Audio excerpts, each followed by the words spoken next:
अध्याय 1 जंगली मुर्गियों के अंडे।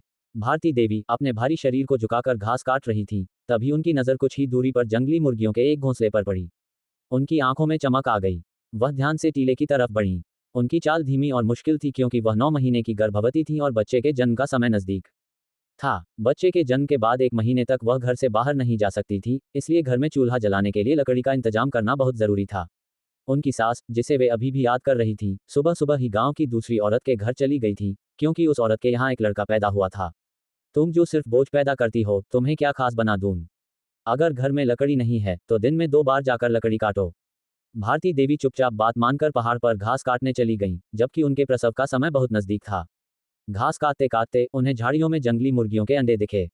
अंडों को देखकर उन्हें अपने घर के 4 कमजोर और दुबली पतली बच्चियों की याद आई।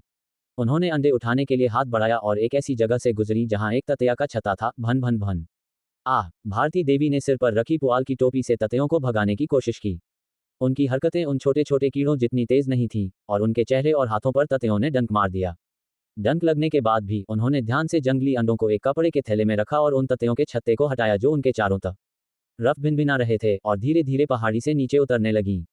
उन्हें अपने चेहरे और हाथों में जलन और दर्द महसूस हो रहा था, और ततैये उनका पीछा करके लगातार डंक मार रहे थे। ततैया के छत्ते के हत्ते ही भारती देवी जंगली घास में लेट गईं ताकि वह आराम कर सकें, और ततैये धीरे धीरे उड़ गए।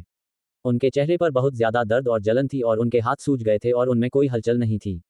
सूजी हुई आंखों से उन्होंने आसमान की तरफ देखा तो धुंधला सा सूरज आधा चढ़ा हुआ दिखाई दिया।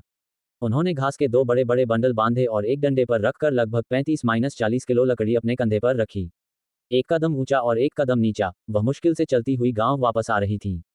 लगभग 1.5 किलोमीटर चलने के बाद उन्हें एक बूढ़ी महिला मिली जो खेत से बाहर आ रही थी। ये बूढ़ी महिला, जिनकी आंखों की रोशनी कम थी, उन्होंने भारती देवी को देखा और कहा, अरे मोहन की पत्नी, इतने बड़े पेट के साथ तुम बहुत ध्यान रखना। ये मोहन भी क्या है, एक बढ़ई होने के बाद उसके पास लकड़ी के टुकड़े तो होंगे ही। फिर भी तुम्हें इतने बड़े पेट के साथ पहाड़ पर घास काटने क्यों भेजा? अगर तुम गिर गई तो? भारती देवी रोज गांव वालों से ऐसी ही हमदर्दी भरी बातें सुनती थीं और दिल ही दिल में उनकी बातों से सहमत भी थीं, लेकिन वह इतनी डरपोक थीं और उन्होंने कई लड़कियां पैदा की थीं। उनका पति का परिवार 2 पीढ़ियों से सिर्फ एक ही पुरुष उत्तराधिकारी पैदा करता आ रहा था, और अगर वह अपनी पीढ़ी में एक लड़का पैदा करने में नाकाम रहीं। तारा दादी, मैं ठीक हूँ। उद्धरण चिन्ह, हे भगवान, तुम्हारे चेहरे को क्या हो गया है? और तुम्हारे हाथों को भी। तारा दादी पास आई और देखा कि भारती देवी का चेहरा सुअर के सिर की तरह सूजा हुआ था और उनके हाथ अजीब तरह से सूजे हुए थे। तारा दादी, मैं ठीक हूँ, अभी अभी ततैया ने डंक मार दिया था। अरे मोहन की पत्नी, तुम्हें बहुत सावधान रहना चाहिए। ये सब जहरीले होते हैं, मुझे नहीं पता कि इसका असर बच्चे पर क्या होगा। तारा दादी की बात सुनकर भारती देवी डर गईं और घबरा गईं। क्या तुमने ततैया के लावा को निकाल लिया है? उन्हें निकालने से जहर का इलाज हो सकता है। हाँ, मैंने निकाल लिया है, मैं घर जाकर उन्हें पकाऊंगी। भारती देवी की लकड़ी की क्लिप ढीली हो गई थी और कुछ बाल बिखर गए थे। उनके सूजे हुए चेहरे पर पसीने की बूंदें टपक रही थीं, फिर भी वह एक कदम ऊंचा और एक कदम नीचा चलती जा रही थीं। सुअर का सिर, आओ सुअर के सिर पर पत्थर मारें। सड़क किनारे खेल रहे कुछ शरारती बच्चों ने भारती देवी पर पत्थर फेंकना शुरू कर दिया। पत्थर बहुत बड़े नहीं थे। भारती देवी ने अपने पेट को बचाया और बच्चों को डांटा नहीं। माँ, मेरी माँ पर पत्थर मत मारो। 8 साल की बड़ी बच्ची दया एक बांस की टोकरी लिए हुए और अपनी 1 साल की बच्ची को अपनी पीठ पर लादकर, हाथ पकड़कर अपनी 3 साल की बहन को खींचते हुए, उसके पीछे 5 साल की बहन भी एक छोटी बांस की टोकरी लिए चल रही थी। वे सुअर के लिए खाना काटने जा रही थीं। दया, यहाँ मत आओ, पत्थर सच में लग सकते हैं। भारती देवी की ममता, उनकी चारों बेटियां वहां मौजूद थीं। तुम सब बदमाश हो, मेरी माँ को मत मारो। दया ने उन बच्चों पर चिल्लाकर रोना शुरू कर दिया और अपनी माँ को शरारती बच्चों द्वारा फेंके गए पत्थरों से बचाने की कोशिश की। वाह, ये वह माँ है जो बोझ पैदा करती है। आज ये सुअर का सिर बन गई है, हा हा। एक नाक बहने वाला बच्चा, जिसके कपड़ों में कई पैबंद लगे हुए थे, जिसकी आस्तीनें और पैंट साफ तौर पर बहुत छोटी और बेढंगी थी, उसने मजाक उड़ाया। बाकी शरारती बच्चे भी जोर जोर से हंसे। गोधन, तुम फिर शरारत कर रहे हो। पहाड़ से लकड़ी ला रहा एक मजबूत आदमी बच्चों को डांटा। शरारती बच्चों का गिरोह भाग गया। दया रोकर भारती देवी से बोली, माँ, क्या दर्द हो रहा है? उद्धरण चिन्ह, माँ। दया की पीठ पर बच्ची और बाकी 2 बहनें भी रोने लगीं। माँ ठीक है, चलो पहले घर चलते हैं। अभी जो मुसीबत उन्होंने झेली थी, उसके बाद भारती देवी को अपने पेट में भारीपन महसूस हुआ। रो बेकार की चीजें, घर जाओ और खाना बनाओ। सास कमला देवी अपनी सबसे बड़ी बेटी के बच्चे की देख भाल करते हुए अपनी बेटी के खेतों में काम करके वापस आने पर उसे डांट रही थीं और घर जाकर खाना बनाने के लिए कह रही थीं। उन्हें अपनी बेटी और पोतियों के रोने की आवाज़ दूर से सुनकर झुंझलाहट महसूस हुई। अरे कमला देवी, तुम्हारी बहू का पेट इतना बड़ा है और तुम उसे लकड़ी भी नहीं लाने दोगी। अरे मोहन की पत्नी, तुम्हारे चेहरे को क्या हो गया? ये सब ऐसे सूजा हुआ है। आओ, मैं तुम्हारी मदद करती हूँ। पड़ोस के घर की लीलावती दादी हाथ में सब्जियों की टोकरी पकड़े भारती देवी के लिए सहानुभूति महसूस कर रही थी, क्योंकि वे कुछ ही पड़ोसियों में से एक थीं। छी, तुम लीलावती, क्या बहू का काम करना उसका कर्तव्य नहीं है? ये तुम्हारा काम नहीं है। किसने तुम्हें अच्छा बनने के लिए कहा? अपनी छोटी सी आंखों के साथ कमला देवी ने जमीन पर पैर पटका और थूक का एक ढेर बाहर थूका। उन्होंने भारती देवी के हाथ में कपड़े का थैला देखा, उनकी आंखें चमकी और उन्होंने तुरंत थैला छीन लिया और जल्दी से घर की तरफ भागी। सास भारती देवी की आंखों में आंसू आ गए, क्योंकि उन्होंने जंगली मुर्गियों के अंडे और ततैया के लावा से भरा थैला खो दिया था, जिसे उन्होंने इतनी मुश्किल से उठाया था। मोहन के घर की बहू, घबराओ मत। बस पहले घर जाओ। लीलावती दादी ने भारती देवी का डंडा उठा लिया, अपनी सब्जियों की टोकरी भी पकड़े हुए थी। उन्हें पता नहीं था कि भारती देवी को उस कपड़े के थैले की इतनी परवाह क्यों थी। भारती देवी ने अपने पेट पर ध्यान नहीं दिया, जो अब नीचे की तरफ जा रहा था। जल्दी से कुछ कदम चली ताकि वे कमला देवी के पास पहुंच सकें। माँ, धीरे चलो। कमला देवी पहले ही एक आंगन में घुस चुकी थी, जिसमें मिट्टी की ईंटों से बना घर था, जिसमें सिर्फ 3 कमरे और एक रसोई थी। आंगन के दूसरी तरफ एक फूस की जोप अड़ी थी, जहां एक बाप और बेटा फर्नीचर बना रहे थे। जैसे ही उन्होंने दरवाजा धकेला और अंदर आई, फर्नीचर बना रहे बाप बेटे ने संक्षेप में ऊपर देखा और फिर अपना काम जारी रखा। 13 और 15 साल की 2 लड़कियां घर के एक कमरे से बाहर आईं। वे कमला देवी की बेटियां थीं। 15 साल की लड़की की पहले ही शादी तय हो चुकी थी और वह शादी के लिए अपना दहेज तैयार कर रही थी, जबकि दूसरी घर पर रहती थी। माँ, हमारे लिए क्या अच्छी चीजें लाए हो? हमें भूख लगी है। अपनी 2 बेटियों से घिरी हुई, जिन्होंने उनके दोनों हाथ पकड़े हुए थे, कमला देवी ने बेमन से थैला खोला। वाह, जंगली मुर्गियों के अंडे। ततैया के लावा भी हैं। माँ, मुझे उन्हें तलना है, एक बेटी ने कहा। बहनों के मुंह में पानी आ गया। उन्होंने कपड़े का थैला लिया और कमला देवी के पीछे कमरे के अंदर चली गईं। भारती देवी बस सही समय पर अंदर आई जब उन्होंने अपनी 2 छोटी बहनों देवरानियों को देखा। जब सास कमला देव बड़ी ई ने थैला छिपा दिया। भारती देवी की मुश्किल से खुली आंखों में आंसू घूम गए, क्योंकि उनके पैर वहीं जमे रह गए। माँ, दया अपनी छोटी बहन के साथ अंदर आई, सुअर के खाने की टोकरी को जमीन पर रखा और अपनी माँ का सहारा दिया, एक रास्ता साफ किया। फर्नीचर बना रहे बाप बेटे ने संक्षेप में ऊपर देखा और फिर अपना काम फिर से शुरू कर दिया। लीलावती दादी लकड़ी अंदर लाईं और उदासीन बाप बेटे को देखकर लकड़ी को ध्यान से आंगन में रखा और दोनों को डांटते हुए बोली, चाचा, मोहन। पड़ोसी महिला की आवाज सुनकर बाप बेटे ने फिर से ऊपर देखा। पिता ने अपना बढ़ई का काम रोक दिया। भाभी, आपका बेटा और बहू, उन्होंने आपको लकड़ी लाने में मदद करने दी। मोहन ने अपनी पत्नी के सूजे हुए गाल को देखा और जल्दी से पास आकर पूछा, पत्नी, तुम्हें क्या हुआ? उद्धरण चिन्ह अध्याय 2 जन्म हुआ। भारती देवी अपने चेहरे को ढंके हुए ठिठक कर खड़ी थीं। पिताजी, माँ को घास काटते समय ततैया ने डंक मार दिया होगा, दया ने कहा, अपनी माँ के लिए दुखी महसूस कर रही थी। मोहन के पिता ने अपनी बहू को घूरा और फिर एक सख्त चेहरे के साथ दया को डांटा। ये कैसी हरकत है, लड़की, इतना हंगामा क्यों कर रही हो? मोहन, अपनी पत्नी को अंदर जाकर बिठाओ, लगता है उसका प्रसव का समय आ गया है। लीलावती दादी ने बाप बेटे को समझाने का इरादा किया था, लेकिन उनकी अनुभवी आंखों ने सबसे पहले भारती देवी के साथ कुछ गलत देखा। भारती देवी को अपने पेट में डूबता हुआ दर्द महसूस हुआ, जैसे उनके फटी हुई स्कर्ट के नीचे से कुछ बहने वाला था, और वह धीरे से कराह उठी। जैसे ही कमला देवी ने थैला रखा था और खिड़की के पास से आंगन में झांक रही थी, उन्होंने भारती देवी को खाना न बनाने के बहाने ढूंढते देखा, जो उन्हें बर्दाश्त नहीं था। अपने मोटे शरीर के साथ दरवाजे पर खड़ी होकर कमला देवी ने जोर से घूरकर चिल्लाया, भारती देवी, क्या तुम अभी तक खाना नहीं बना रही हो? या तुम चाहती हो कि मैं, तुम्हारी सास, तुम्हारी देखभाल करूं? हमेशा बोझ पैदा करती रहती हो। कमला देवी, तुम्हारी बहू का प्रसव होने वाला है और फिर भी तुम वहां बैठकर उसे अपने लिए खाना बनाने की उम्मीद करती हो। लीलावती दादी ने गुस्से से फटकारा, क्या हर बहू एक महिला से पैदा नहीं होती है? इससे तुम्हारा क्या लेना देना है? अगर तुम दखल देना चाहती हो तो तुम भी आ जाओ और खाना बनाओ, कमला देवी ने बेपरवाही से कहा। उनकी दोनों बेटियों ने कमरे से चुपके से झांका। वे अपने परिवार के अपनी बड़ी बहन के साथ किए गए व्यवहार की आदी थीं। उन्होंने कभी उसकी मदद करने के बारे में नहीं सोचा। वे अपनी माँ के तरीके को सही मानती थीं, क्योंकि इससे वे घर के कामों से बच जाती थीं। दया ने अपनी बहन को अपनी पीठ से उतारा और अपनी माँ की मदद करने गई। लीलावती दादी गुस्से से जोर जोर से सांस ले रही थी, फिर फटने से खुद को रोका और मोहन से कहा, जो अभी भी वहां खड़ा था, तुम अभी भी वहां क्या खड़े हो? तुम्हारी पत्नी का प्रसव होने वाला है। जल्दी से दाई को बुलाकर लाओ। मोहन अपनी पत्नी से एक बेटे की उम्मीद करते हुए सामने वाले दरवाजे से बाहर भागा और फिर वापस मुड़ा। माँ, मुझे कुछ पैसे दो। उद्धरण चिन्ह मोहन और उसके पिता बढ़ई थे और जो भी पैसे वे कमाते थे वह सब उसकी माँ के पास रहता था। ये धन कभी भी उस दंपति के हाथों में नहीं आया। यह आज्ञाकारी बेटा अपने माता पिता की हर बात मानता था। उसके पास सिर्फ कुछ तांबे के सिक्के थे, वह दाई को कैसे बुला सकता था? एक और बोझ पैदा करने वाला बच्चा, बार बार जन्म देने में पैसे खर्च होते हैं। इस बार दाई को मत बुलाओ, उसे घर पर ही खुद जन्म देने दो, कमला देवी ने इतनी जहरीली बातें कहीं। लीलावती दादी सिर्फ आह भर सकती थीं। हालांकि उनकी मदद करने की इच्छा थी, लेकिन उनमें ऐसा करने की क्षमता नहीं थी। वह अपनी सब्जियों की टोकरी उठा सकती थीं और अपने घर वापस जा सकती थीं। छी, हमेशा दखल देती रहती है, जैसे कि वह बहुत दयालु है। कमला देवी एक विजेता की तरह मुस्कुराते हुए फिर से भारती देवी को घूरा, क्या तुम जल्दी से खाना नहीं बनाने जा रही हो? उद्धरण चिन्ह, माँ, मेरी पत्नी को इतना दर्द हो रहा है कि वह झुक गई है। मैं आपसे विनती करता हूँ, कृपया मुझे दाई को बुलाने के लिए पैसे दें। मोहन अपनी माँ के सामने घुटनों पर बैठ गया। किस दाई को बुलाना है?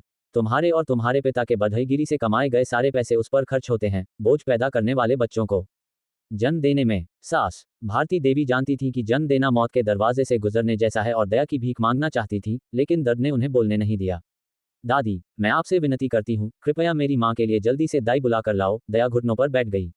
8 साल की लड़की ने अपनी छोटी बहनों को एक के बाद एक पैदा होते देखा था, उसने उन्हें लगभग खुद ही पाला था। बदतमीज, क्या तुम जैसी बोझ पैदा करने वाली चीज को कुछ कहने का हक है? कमला देवी ने दया पर उंगली उठाई और उनके मोटे पैर ने कमजोर लड़की को लात मारी, जिससे वह जमीन पर गिर गई। मेरी बड़ी बहन को मत मारो। दया की 3 छोटी बहनें उसके चारों तरफ रोने लगीं। रोना रोना अशुभ। कमला देवी ने चारों लड़कियों को मारने के लिए अपना हाथ उठाया। मोहन अपनी मां को अपने बच्चों को मारते हुए देखकर इसे चुपचाप स्वीकार कर लिया और अपनी पत्नी को दर्द में जमीन पर गिरते देखा। उसने अपनी पत्नी को अपनी बाहों में उठाया और उसे उनके कमरे में ले गया। मोहन, कोई मूर्खता मत करना। जन्म देना एक औरत का दर्द है, जब खून बह रहा हो तो अंदर मत जाना, मोहन के पिता ने कहा, जो अपने बेटे को अपनी बात अनसुनी करते देखकर जमीन पर पैर पटकते थे। मोहन, अपने पिता की बात सुनो, कमला देवी ने भी दरवाजे से बाहर चिल्लाया। मोहन अपनी पत्नी को कमरे में ले गया और अपने माता पिता की सलाह पर ध्यान देते हुए बाहर गया और देखा कि दोपहर हो चुकी थी। दूसरे घरों से धुआं उठ रहा था क्योंकि वे अपना खाना बना रहे थे, फिर भी उसका परिवार अभी भी भारती देवी से खाना बनाने की उम्मीद कर रहा था। मोहन को प्रसव के बारे में ज्यादा कुछ नहीं पता था सिवाय इसके कि उसे कुछ गर्म पानी उबालने की जरूरत थी। दया, कमरे में जाओ और अपनी माँ की देखभाल करो। दया, जिसे अभी भी अपनी दादी की लात से दर्द हो रहा था, अपने आंसू पोंछे और आज्ञाकारी होकर अपने माता पिता के कमरे में गई, एक कमरा जो वह अपनी 3 बहनों के साथ साझा करती थी, जो उसके पीछे भारती देवी को बिस्तर पर लिटाकर घेरने के लिए अंदर आईं। माँ, आप कैसी हैं? पानी। भारती देवी बहुत भूखी और प्यासी थी और भोजन की कोई उम्मीद नहीं थी। माँ, सिर्फ ठंडा पानी है। दया ने केतली से एक कप ठंडा उबला हुआ पानी डाला और अपनी माँ को पीने में मदद की। मोहन सिर्फ एक बर्तन में गर्म पानी उबाल पाया और जबकि उसके माता पिता उसे कमरे में नहीं जाने देते थे, वह सिर्फ कमरे के दरवाजे पर दया को बुला सकता था कि वह गर्म पानी अंदर ले आए। बाकी 3 लड़कियों को अपने साथ बाहर इंतजार करने के लिए रखा। भारती देवी का दर्द प्रसव के दौरान तेज हो गया। भूख और आज के समय से पहले प्रसव के साथ उन्होंने अपनी सारी ताकत का इस्तेमाल किया, दर्द सहन करके बच्चे को जन्म दिया और खुद ही गर्भनाल काटी। अपनी मां को प्रसव के दौरान इतना दर्द सहते देखकर दया ने धीरे से नवजात शिशु को खून से साफ किया और बच्चे को एक फटे छोटे हुए कपड़े में लपेटा। दया, क्या तुम्हारी मां ने एक भाई को जन्म दिया है? मोहन ने दरवाजे से चिल्लाया। उसके पिता और मां भी वहां खड़े थे और उसकी 2 छोटी बहनें भी पड़ोस के कमरे से सुन रही थीं। घर में दोपहर का खाना नहीं बना था और दोपहर हो चुकी थी। पिताजी, एक बहन है। क्या एक बहन? एक और बोझ पैदा करने वाली? बेटे, उसे तलाक दे दो और दूसरी पत्नी से शादी करो, हमारे परिवार में वंश के बिना नहीं रह सकते, कमला देवी ने विलाप किया। माँ, मैं। जबकि उसके माता पिता बोल रहे थे, मोहन दर्द में अपना सिर पकड़कर जमीन पर बैठ गया, केवल बेटियों को पैदा करने के लिए सालों की गपशप से बोझिल, भारी दबाव का सामना कर रहा था जिसने उसे नीचे झुका दिया था। बेटे, मेरी बात सुनो, इस बोझ पैदा करने वाली औरत और उसके बच्चों को बाहर निकाल दो, कमला देवी ने कहा, किसी भी तरह से अपनी बहू की देखभाल करने के लिए तैयार नहीं थी, बल्कि इसके बजाय अभी अभी जन्म देने वाली माँ और उस की बेटियों को उनके घर से बाहर निकालना चाहती थीं। भारती देवी, जिन्होंने अभी अभी जन्म दिया था, कमजोर और सांस से भरी थीं। उन्होंने गर्भनाल काटते समय बच्चे का लिंग पहले ही देख लिया था और उनका दिल निराशा में डूब गया था। अपने परिवार की निंदा के तहत उन्हें कुछ कठोर शब्दों की उम्मीद थी, लेकिन उन्होंने सोच नहीं था कि वे उन्हें इतनी बेरहमी से बाहर निकाल देंगे। तनावपूर्ण प्रसव के बाद उनका खून बहना तुरंत तेज हो गया, लगातार खून बह रहा था।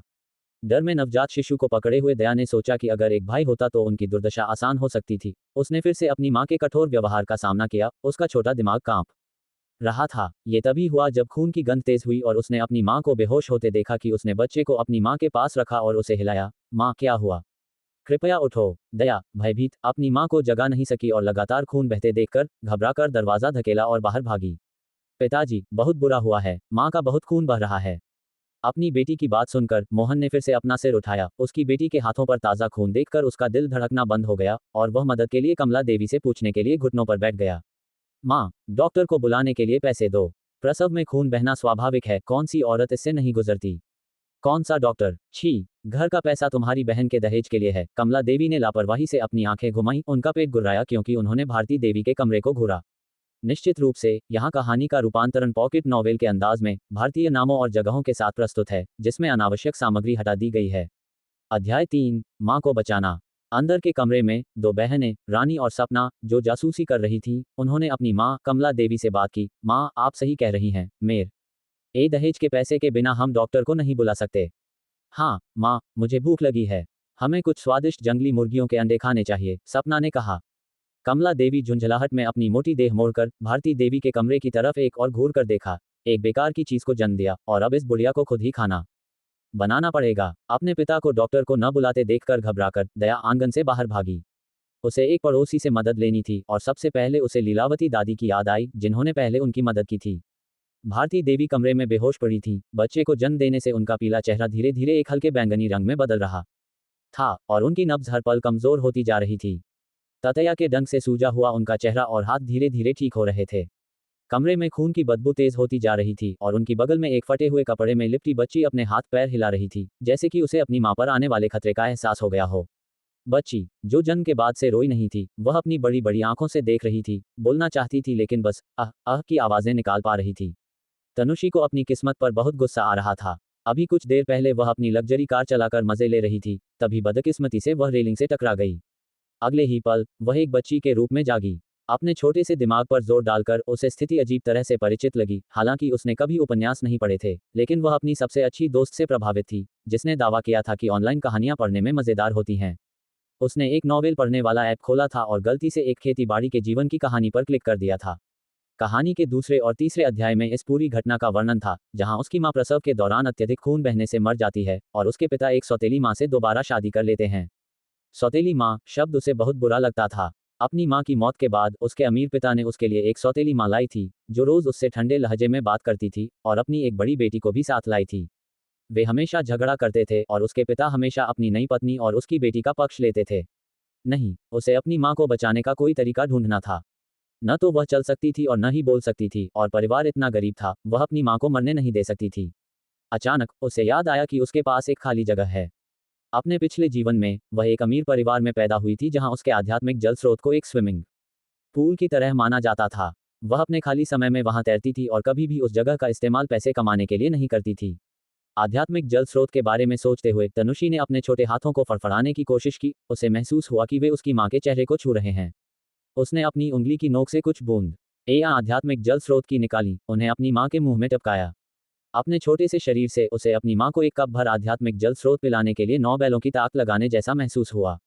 तनुषी ने नहीं देखा कि कैसे उसके द्वारा आध्यात्मिक जल स्रोत पिलाने के बाद भारती देवी का रंग धीरे धीरे हल्के बैंगनी से एक स्वस्थ गुलाबी चमक में बदल गया, और कैसे उनके चेहरे और हाथ अब सूजे हुए नहीं थे, अब सुअ के सिर या पैर जैसे नहीं दिख रहे थे।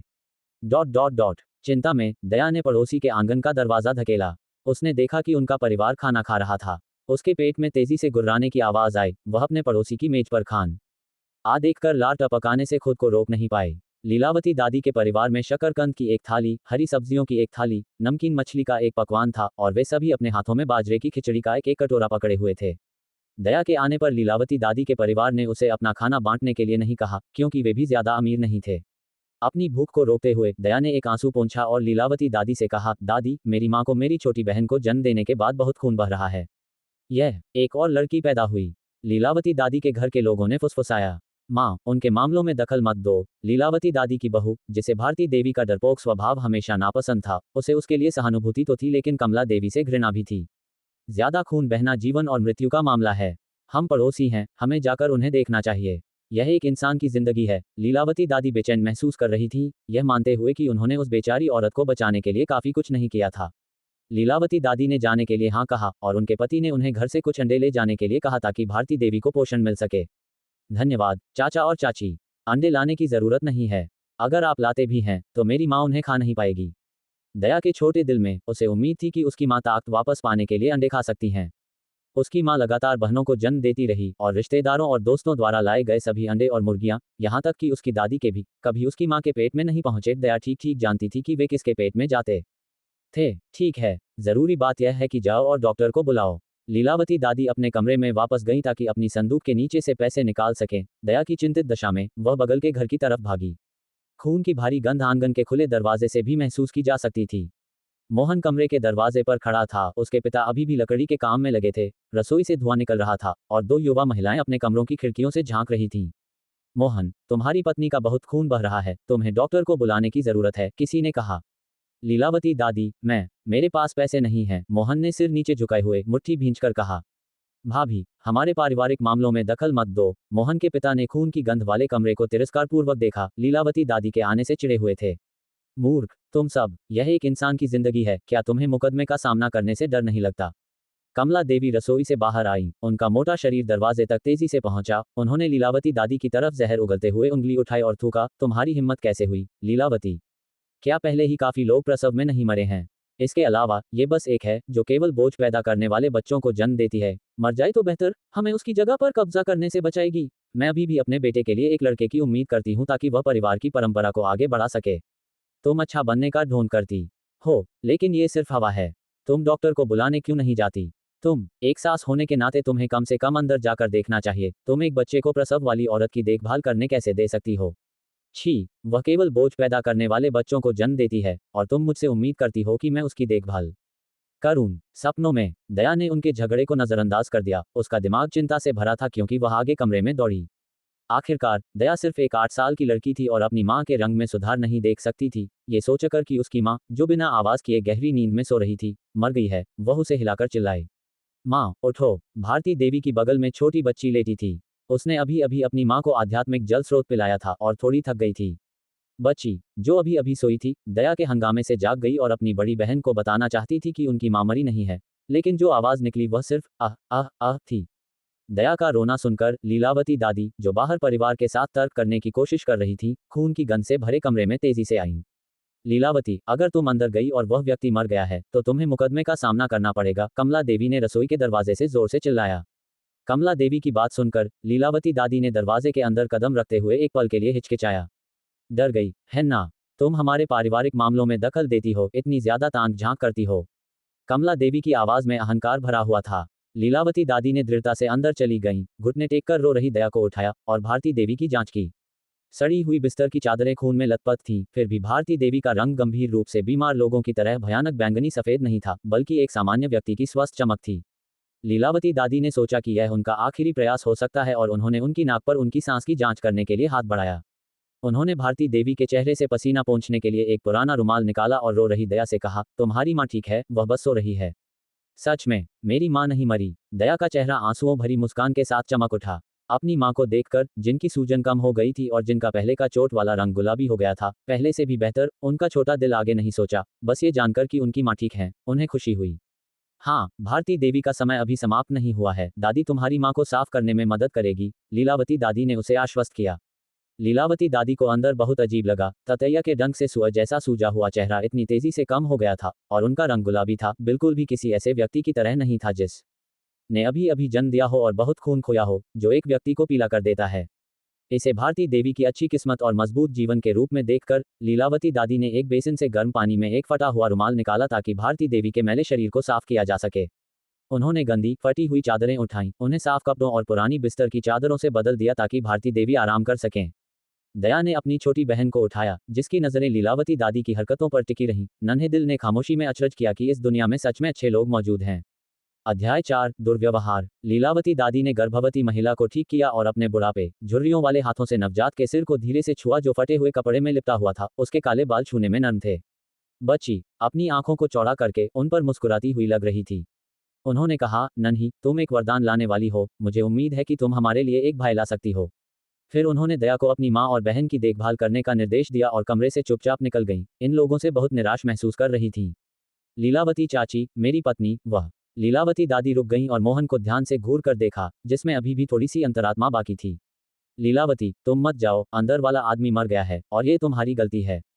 कमला देवी रसोई से उसका पीछा करते हुए आई और उसे अपनी राह पर रोक दिया।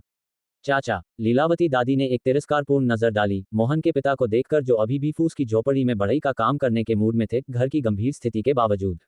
जीजा, आपको मेरे परिवार के मामलों में दखल नहीं देना चाहिए। अगर आप ऐसा करते हैं तो आपको जिम्मेदारी लेनी होगी। मोहन के पिता ने अपनी बढ़ई का काम रोक दिया, बिना देखे ही बोलते हुए। बूढ़ा आदमी सही कह रहा है, इस घर से बाहर जाने के बारे में सोचना भी मत, कमला देवी ने एक उदास चेहरे के साथ कहा, अपनी संकीर्ण आंखों से घूरते हुए। उनकी छोटी नाक आसमान की तरफ सूंघ रही थी, उनके पतले होंठ कसकर दबे हुए थे। कमला देवी, अगर तुम मुझे नहीं जाने दे रही हो, तो क्या तुम मुझे लाल अंडे खाने के लिए बुला रही हो? भले ही यह एक लड़की हो, हम लाल अंडे खा सकते हैं, है ना? या तुम अपनी बहू के मरने की उम्मीद कर रही हो? तुम अंदर जाकर खुद क्यों नहीं देखती? तुम इस तरह से बोलती हो जैसे वह पहले ही मर चुकी हो। लीलावती दादी ने इस परिवार को तिरस्कारपूर्वक देखा, उनके द्वारा भारती देवी के साथ किए गए दुर्व्यवहार को लंबे समय से नापसंद करती थी। गांव वाले लंबे समय से गपशप कर रहे थे, कह रहे थे कि भारती देवी सिर्फ अभागी थी, हमेशा बेटियों को जन्म देती थी और खुद के लिए खड़ी नहीं हो सकती थी, कोई भी उनकी मदद नहीं कर सकता था, भले ही वे चाहते हों। मेरी पत्नी मरी नहीं। बहुत खुश होकर और अंदर के खून को नजरअंदाज करते हुए मोहन कमरे में भागा। मेरी पत्नी। भारती देवी चुपचाप वहां सो रही थी। दया बच्ची को बड़ी आंखों से पकड़े हुए अपने कामचलाऊ पिता को देख रही थी। एक लंबा सुंदर आदमी, एक बिना आस्तीन की कमीज में, घुटनों तक चौड़ी पैंट और पुराने कपड़े के जूते और बालों को एक कपड़े में बांध रखा था। माँ सो रही हैं। दया की आवाज सुनकर मोहन ने उसके सिर पर थपथपाया और धीरे से आह भरी, तुमने बहुत मेहनत की है मेरी बच्ची, अपनी माँ का अच्छे से ख्याल रखना। पिताजी, मुझे भूख लगी है। उद्धरण चिन्ह। तीन लड़कियां जो उसके पीछे अंदर आई, उन्होंने मासूम उम्मीद भरी आंखों से अपने पिता को देखा। पिताजी, मैं आपके लिए कुछ खाने के लिए लाऊंगा। पहली बार मोहन को अपनी पत्नी और बेटियों के प्रति दोषी महसूस हुआ। वह कमला देवी से एक जंगली अंडा और बाजरे की खिचड़ी का एक बड़ा कटोरा चुरा पाया, जो खाने की रखवाली कर रही थी। कमरे में अच्छे व्यवहार वाले बच्चों ने बाजरे की खिचड़ी और अंडे को देखकर थोड़ी सी खिचड़ी बांटी और आज्ञाकारी रूप से अंडे को भारती देवी के लिए बचाया। मोहन ने नवजात को थोड़ा सा चावल का पानी पिलाया। भारती देवी एक बुरे सपने से जागी, उनका चेहरा पसीने से भीगा हुआ था, ये सोचकर कि वह मर चुकी हैं, लेकिन अपनी आंखें खोली तो अपनी चार बेटियों और नवजात को देखा जिसे पकड़ा गया था। माँ, आप जाग गई। भूख लगी है। पिताजी और हमने आपके लिए एक जंगली अंडा बचाया है, दया ने कहा, मुश्किल से निगलते हुए, जबकि तीनों छोटे बच्चे भूख से अंडे को देख रहे थे। भारती देवी रुकी, अपने पति की अचानक सुरक्षात्मकता से हैरान थीं। अंडे को आपस में बांटकर खाओ, माँ खिचड़ी खाएगी। नहीं, यह अंडा माँ के लिए है ताकि वह खुद को ठीक कर सकें, हम इसे नहीं खा सकते, दया ने कहा। उसकी बहनें आज्ञाकारी रूप से सिर हिला रही थीं, लेकिन फिर भी अंडे को उत्सुकता से देख रही थीं। भारती देवी ने प्रत्येक बच्चे के साथ जंगली अंडे का कुछ हिस्सा साझा करने पर जोर दिया और बाकी खा लिया। शाम तक कमला देवी अपनी सबसे बड़ी बेटी के घर से लौटी और रसोई में कोई हलचल न देखकर गुस्से में अपना पैर पटका और भारती देवी के कमरे की तरफ शाप दिया। ठीक है, भारती देवी, तुमने एक बेकार बच्चे को जन्म दिया और फिर भी आराम से रहने की उम्मीद करती हो। तुम मुझसे उम्मीद करती हो कि मैं तुम्हारे लिए खाना बनाऊं? छी! कमला देवी के डांटने की आवाज गूंजी। उनकी दो बेटियों ने खिड़की में से झांका, चुपचाप नाटक को देखने का फैसला किया। बाजरे की खिचड़ी खाने के बाद भारती देवी बिस्तर पर लेटी बच्ची की देखभाल कर रही थीं। दया, जिसे कमला देवी ने सब्जियों को धोने, जमीन खोदने और उनके 2 एकड़ के धान के खेत में खरपतवार निकालने के लिए भेजा था, वह मक्के के खेत में पानी डालने के लिए पानी भी ले जाती थी। जबकि भारती देवी को बाहर जोर जोर से डांटा जा रहा था, उन्होंने बेचैनी से बच्ची को बिस्तर पर रखा। उन्होंने अभी अभी जन्म दिया था और अपने सिर को एक तौलिए से लपेट रही थी, दर्द सहन करते हुए बिस्तर से बाहर निकल रही थी। माँ, बच्ची की माँ ने अभी अभी जन्म दिया है, कृपया एक और बार खाना बनाओ। मोहन ने अपना बढ़ई का काम रोका, अपनी माँ से बेचैनी से विनती की। उस पल आदमी को पछतावा हुआ कि वह खुद खाना नहीं बना सकता था। क्या वह एक बेटा पैदा नहीं कर पाए और अब मुझे उसकी सेवा करनी चाहिए? कितना सुंदर सपना! कमला देवी ने अपने बेटे को निराशा में घूरा। आज उनका बेटा बहुत अवज्ञाकारी था, हमेशा भारती देवी का पक्ष ले रहा था। दादी, मेरी माँ को मत डांटो, मैं खाना बनाऊंगी। दया, जिसने दोपहर भर खेतों में काम किया था, घर पर अपनी माँ के बारे में चिंतित थी, गंदी और थकी हुई वापस लौटी। जैसे ही वह आंगन में घुसी, उसने सच में दादी को डांटते हुए सुना, छी, तुम अपने हाथ धोकर जल्दी खाना नहीं बना रही हो। कमला देवी ने उसे घूरा, उसकी बेढंगी पैबंद वाली सूती कमीज और गंदी शॉर्ट्स को जो उसके घुटनों तक पहुंच रही थी, उसे नापसंद करते हुए देखा। कपड़ों में लिपटी बच्ची खाने और सोने लगी, खाने लगी और फिर सो गई। जल्द ही जब अगला दिन हुआ, वह जागी तो अपनी माँ को अपने बगल में नहीं पाया, लेकिन 3 बड़ी बहनें उसके साथ थीं और दया कहीं दिखाई नहीं दे रही थी। आह, बहन, क्या तुम्हें पॉटी या पेशाब करने की जरूरत है? मैं तुम्हारी मदद करूंगी। 5 साल की छोटी सी बच्ची अनु ने अपनी छोटी बहन की देखभाल करने की जिम्मेदारी ली। उनकी माँ को दादी ने लकड़ी इकट्ठा करने के लिए पहाड़ पर जाने के लिए मजबूर किया था, जबकि बड़ी बहन सुआ का खाना इकट्ठा करने गई थी। तनुषी ने अंदर ही अंदर आश्चर्य किया कि कैसे इतनी छोटी बच्ची इतनी भारी जिम्मेदारियां उठाती थी। अनु की मदद से अपनी व्यक्तिगत स्वच्छता को कुशलता से संभालती थी। मुझे बहुत भूख लगी है। माँ अभी तक वापस क्यों नहीं आई? अनु दीदी, परी बहुत अच्छी बच्ची है। परी बहुत अच्छी बच्ची है। अपनी दो अन्य बहनों को परी की तारीफ करते हुए सुनकर अनु ने एक खुशी भरी मासूम मुस्कान दिखाई, धीरे से उनके सिर पर थपथपाया और कहा, परी अच्छी है, तुम दोनों भी अच्छी रहो। हम हा हा हा। अनु और उसकी दो बहनें हंसने लगी। उनकी बचकानी खिलखिलाहट ने मोहन के पिता को, जो आंगन में बढ़ई का काम कर रहे थे, झुंझलाहट में माथे पर सिकुड़न डाल दी। फिर भी अपनी बेटियों की हंसी सुनकर मोहन के होठों पर एक छोटी सी मुस्कान आई। उसकी बेटियां सच में उसका खून और मांस थीं। ये सब क्या शोर है? चुप रहो। पड़ोस के कमरे से अपनी दो चाचियों की कठोर आवाजें सुनकर तीनों छोटी लड़कियां डर से अपनी गर्दन सिकोड़ लीं और कमरा शांत हो गया। जब तनुषी जागी और उसे एहसास हुआ कि ये दिन का समय है, क्योंकि बच्ची समय से अनजान दिन और रात का भेद किए छोटी इनाखा और सो रही थी। आज उसकी माँ घर पर थी, उसकी जरूरतों को पूरा कर रही थी, उसे बदल रही थी और उसे खाना खिला रही थी। देखो इस बच्चे को, कितनी अच्छी है, गलत किस्मत के साथ पैदा हुई है। ये दुख की बात है कि वह एक लड़का नहीं है। एक बेटी को अच्छे से पाला जाना चाहिए। ये समझदार पोतियां तुम्हें भविष्य में आशीर्वाद देंगी। तनुषी ने एक पल के लिए अपनी चूसने की क्रिया को रोका जब उसने एक अपरिचित आवाज सुनी, बातचीत से यह महसूस करते हुए कि यह महिला उसकी नानी थी। माँ, मैं समझती हूँ, लेकिन लगातार बेटियों का होना, मैं लगभग अपनी हद पर हूँ। भारती देवी अपनी माँ के सामने बोलते हुए चुपके से अपने आंसू पोंछती थी। भले ही तुम अपनी हद पर हो, सहन करो। हमें महिलाओं को किसने बनाया? तुमने अभी अभी जन्म दिया है, हमेशा रोना मत। आगे देखना चाहिए, जीवन आखिरकार बेहतर हो जाएगा। उसकी माँ ने भारती देवी को सांत्वना दी, जिन्होंने अपनी कड़वाहट को निगल लिया और अपने आंसू पोंछे, कारण को समझ रही थी। यहाँ कहानी का रूपांतरण पॉकेट नॉवेल के अंदाज में भारतीय नामों और जगहों के साथ प्रस्तुत है, जिसमें अनावश्यक सामग्री हटा दी गई है। अध्याय 5, बड़ा होना। आओ, मुझे तुमको पकड़ लेने दो। भारती देवी ने आज्ञाकारी रूप से अपनी बेटी को अपनी माँ को सौंप दिया। देखो इस आकर्षक छोटे से चेहरे को, तुम भाग्यवान हो, दादी ने कहा, तनुषी के छोटे से चेहरे को कोमलता से छूते हुए। तनुषी की बड़ी चमकदार आंखें चारों ओर घूम रही थीं, अपनी दादी के चेहरे को घूर रही थीं। बूढ़ी महिला की त्वचा धूप में काली और उम्र के धब्बों से भरी हुई थी। ये कुछ हद तक उसकी माँ जैसी थी, लेकिन उस बड़ी दादी कमला देवी से अलग भाव था। क्या ऐसा हो सकता है कि उसकी दादी और परदादी अलग अलग तरीकों का पालन करती थीं? इस समय तक वह अभी भी अपने वर्तमान परिवार का उपनाम नहीं जानती थी। जब उसने ये किताब पढ़ी थी, तो दब्बू भारती देवी को देखकर वह 2 या 3 अध्यायों के बाद हार मान चुकी थी, ये सोचकर कि अगर पात्र मर गया है तो ऐसा ही हो। सौतेली माँ को फायदा हुआ, जबकि उसकी 5 बेटियों को दुख हुआ, फिर भी उसने खुद को उनके बीच पा लिया। अब चीजों को अलग तरह से महसूस कर रही थी। भारती देवी की निष्क्रिय आदतें पुरुष प्रधान समाज का नतीजा हो सकती हैं, या शायद इसलिए कि उन्होंने बेटियों को जन्म दिया, अपने पति के परिवार के प्रति एक विफलता की भावना महसूस कर रही थी। उन्होंने कभी भी अपनी सास के साथ उनके व्यवहार के खिलाफ विरोध नहीं किया। और भी ज्यादा स्वीकार करना मुश्किल था कि उसके पिता एक आज्ञाकारी बेटे थे। सासू माँ, खाने का समय हो गया है। कमला देवी खाना न बनाने की अपनी सामान्य दिनचर्या को तोड़ते हुए अपनी सबसे बड़ी बड़ी ई के घर बच्चों की देखभाल करने नहीं गईं और रसोई में खाना बनाकर अपनी गरिमा बनाए रखी। तनुषी और भारती देवी खाने के लिए बाहर नहीं जा सकती थी। आज वह अपनी माँ के कटोरे में एक अंडा देखकर भाग्यशाली थी। दया और उसकी 3 बहनों के लिए सबसे खुशी का दिन तब था जब उनकी दादी आती थी। वे सिर्फ खिचड़ी खाने के बजाय में ज पर बैठकर खाना खा सकती थीं। उनकी दोनों और तीसरी चाची रात के खाने की मेज पर खाने में प्रतिस्पर्धा कर रही थी, बिना किसी शिष्टाचार के जिसकी युवा महिलाओं से उम्मीद की जाती थी। लोगों, हमने पहले ज्यादा जमीन पर खेती नहीं की थी और इतने सारे लोगों का सहारा लेना पड़ता था। सौभाग्य से मोहन और उसके पिताजी दोनों बढ़ई हैं, जो हमारे घर की आमदनी को कुछ हद तक बढ़ाता है, कमला देवी ने कहा, दिखावटी तौर पर अपने भाग्य पर विलाप करते हुए, लेकिन वास्तव में शेखी बघार रही थी। 10 मील और 8 गांवों में कौन नहीं जानता था कि उनके परिवार में 2 कुशल बढ़ई थे, यहाँ तक कि अमीर भी उनसे फर्नीचर बनवाना चाहते थे। जब हमारे परिवारों का विवाह के माध्यम से संबंध बना, तो ये भी इसलिए था क्योंकि हमने सोचा था कि आपका परिवार अच्छा खासा था। बस यह है कि हालांकि एक महिला लड़कियों को जन्म देती है, यह उसके नियंत्रण से परे है। आपको और ज्यादा सहनशील होना चाहिए, उसे अपनी सेहत को ठीक से ठीक होने देना चाहिए, ताकि वह गली गर्भावस्था में एक लड़के को जन्म दे सके। भारती देवी की माँ श्रीमती वर्मा अच्छी तरह से जानती थी कि इस परिवार के साथ तालमेल बिठाना मुश्किल था। 10 मील और 8 गांवों में यह एक सामान्य ज्ञान था। वह ये भी जानती थी कि वे उनकी अपनी बेटी के साथ कैसा व्यवहार करते थे। वह उन्हें ज्यादा डांट नहीं सकती थी, इस डर से कि उनके जाने के बाद वे उनकी बेटी के साथ और भी ज्यादा मुश्किल हो जाएंगे। उस दिन के बाद भारती देवी प्रसव के बाद ठीक से आराम नहीं कर पाईं। धान के खेत में कीड़े थे जिन्हें चुनना था, और जैसे जैसे अगस्त और सितंबर में मौसम गर्म होता गया, जब धान में फूल लगते हैं, वह हर दिन खेतों में व्यस्त थीं और घर आने पर भी खाना बनाना पड़ता था।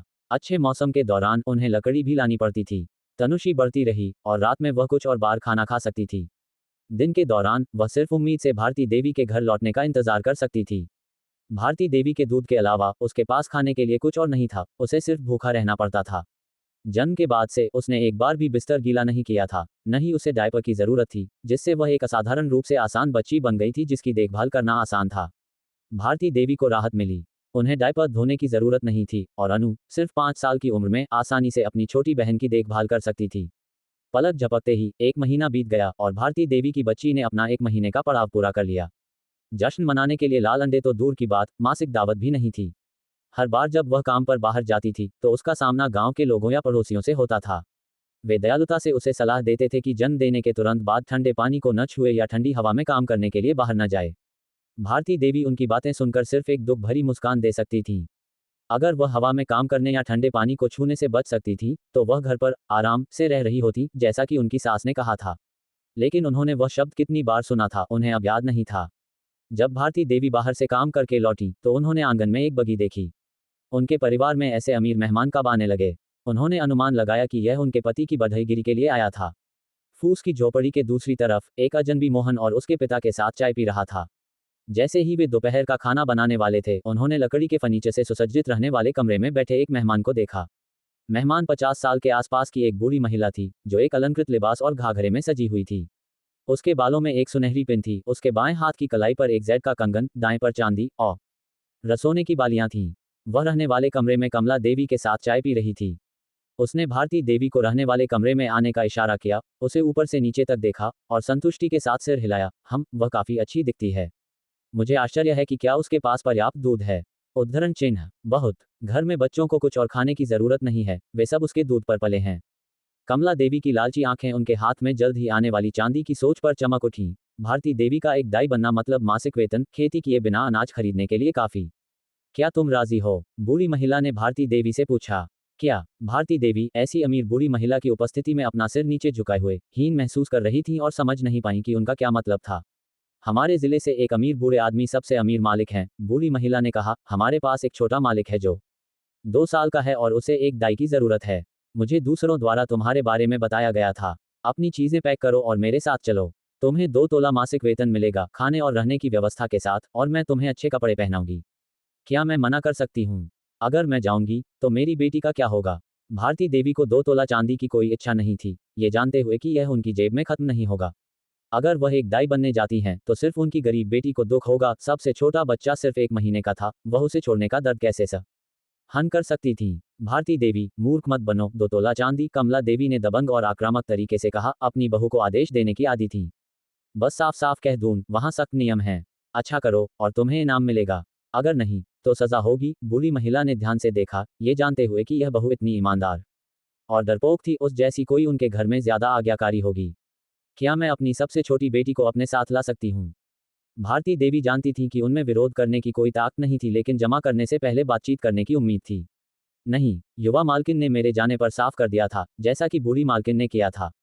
तुम एक रहने का अनुबंध पर हस्ताक्षर कर रही हो, तुम महीने में 1 दिन वापस आ सकती हो, उससे ज्यादा मुझे कोई अधिकार नहीं है, बूढ़ी महिला ने जवाब दिया। भारती देवी ने 1 महीने तक अपनी लड़कियों को न देखने की सोच पर सिसकी ली, उनके चेहरे पर आंसू बह रहे थे। बूढ़ी महिला बगी में बाहर गई और भारती देवी के लिए एक झील के नीले रंग के लिबास और घाघरे का सेट वापस लाई। कमला देवी ने उस पोशाक को लालच भरी नजरों से देखा, उसे छीनना चाहती थी, लेकिन चांदी के बारे में सोचकर जो उन्होंने अभी अभी हासिल की थी, उन्होंने अपनी इच्छा को दबा दिया। भारती देवी कपड़े बदलने के लिए अपने कमरे में वापस गईं और बिस्तर पर अपनी बेटी को गले लगाया, ये सुनिश्चित किया कि जाने से पहले उसे खिला द। माँ, कितनी सुंदर पोशाक है। अनु और उसकी 2 बहनें भारती देवी के चारों ओर इकट्ठा हो गईं। जब मैं जा रही हूं तो अपनी बहनों का अच्छे से ख्याल रखना। बच्चे के लिए दूध के बिना अपनी सबसे बड़ी बहन को उसके लिए चावल का पानी पकाने देना, उन्होंने निर्देश दिया। भारती देवी ने बाहर देखा, दया काम करने के लिए बाहर गई थी और वापस नहीं आई थी, इसलिए वह उसे व्यक्तिगत रूप से निर्देश नहीं दे पाई। माँ, आप वापस क्यों नहीं आ रही हैं? अनु अपनी माँ से कभी दूर नहीं रही थी और समझ नहीं पाई कि उनका क्या मतलब था। भारती देवी, जल्दी करो, बूढ़ी महिला ने बाहर से आग्रह किया। भारती देवी अपनी आंखों में आंसू लिए कपड़े बदले और 2 और सेट पैक किए। उन्होंने अपने सबसे अच्छे जूते पहने और अपनी प्रत्येक बेटी के चेहरे पर चूमा। माँ, आप कहाँ जा रही हैं? अनु को थोड़ा थोड़ा समझ में आने लगा था, अपनी सबसे छोटी बहन को कसकर पकड़े हुए और बाकी 2 को उसके पीछे बाहर ले जा रही थी। अध्याय 6। माँ भाग गई। भारती देवी अपने गालों पर आंसू लिए एक साधारण गट्ठर ले जा रही थीं और बगी पर चढ़ रही थीं। तभी दया सुअ के खाने की 2 टोकरियां लिए घर लौट रही थी। अपनी माँ को बगी पर चढ़ते देखकर उसने टोकरियां नीचे रखी, दौड़कर गई और रोकर चिल्लाई। माँ, आप कहाँ जा रही हैं? भारती देवी ने अपनी आंखों में आंसू लिए दया से कहा, माँ, एक अमीर परिवार में दाई का काम करने के लिए जिले जा रही है। तुम्हें घर पर अपनी बहनों का अच्छे से ख्याल रखना होगा। माँ, मैं नहीं चाहती। दया का काला पतला हाथ अपनी माँ को पकड़ने की कोशिश कर रहा था। अच्छी बच्ची, दया सबसे समझदार है। माँ महीने में एक दिन घर आएगी। माँ, मत जाओ। मेरी माँ को दूर मत ले जाओ। डॉट उद्धरण चिन्ह। अनु और उसकी बहनें भी बाहर दौड़कर चिल्ला रही थीं। तनुषी को अनु ने पकड़ा हुआ था, दाई भाग रही थी और वह कल्पना कर सकती थी कि उसके भविष्य के दिन सिर्फ पानी पीने के होंगे। क्या चावल का पानी सिर्फ पानी नहीं है? उसने पहले कभी उपन्यासों में ऐसा दृश्य नहीं पढ़ा था। कैसे कहानी बदल सकती है, लेकिन भाग्य नहीं। माँ के साथ या बिना पीने के लिए दूध नहीं होगा। अपने जन्म के बाद से तनुषी, जो कभी नहीं रोई थी, अब सोच रही थी कि वह रोज अपना पेट नहीं भर पाती थी। अगर दाई भाग गई तो उसे क्या करना चाहिए? वाह वाह वाह, बगी रोको, बगी जल्दी रोको, भारती देवी जोर से चिल्लाईं। उनकी बड़ी बेटी और अन्य लड़कियों का रोना उन्हें इतना दुख नहीं पहुंचा रहा था, लेकिन सबसे छोटी लड़की वह थी जिसे उन्होंने इस बार अपनी जान जोखिम में डालकर जन्म दिया था। जब वह आखिरकार बिस्तर से बाहर निकलकर दरवाजे तक चल सकती थी, तो लीलावती दादी ने उन्हें एक बात बताई जो अन्य परिवारों को नहीं पता थी। वह इस प्रसव के दौरान लगभग मर चुकी थीं और नहीं जानती थीं कि वह क्यों वापस जिंदा हो गईं।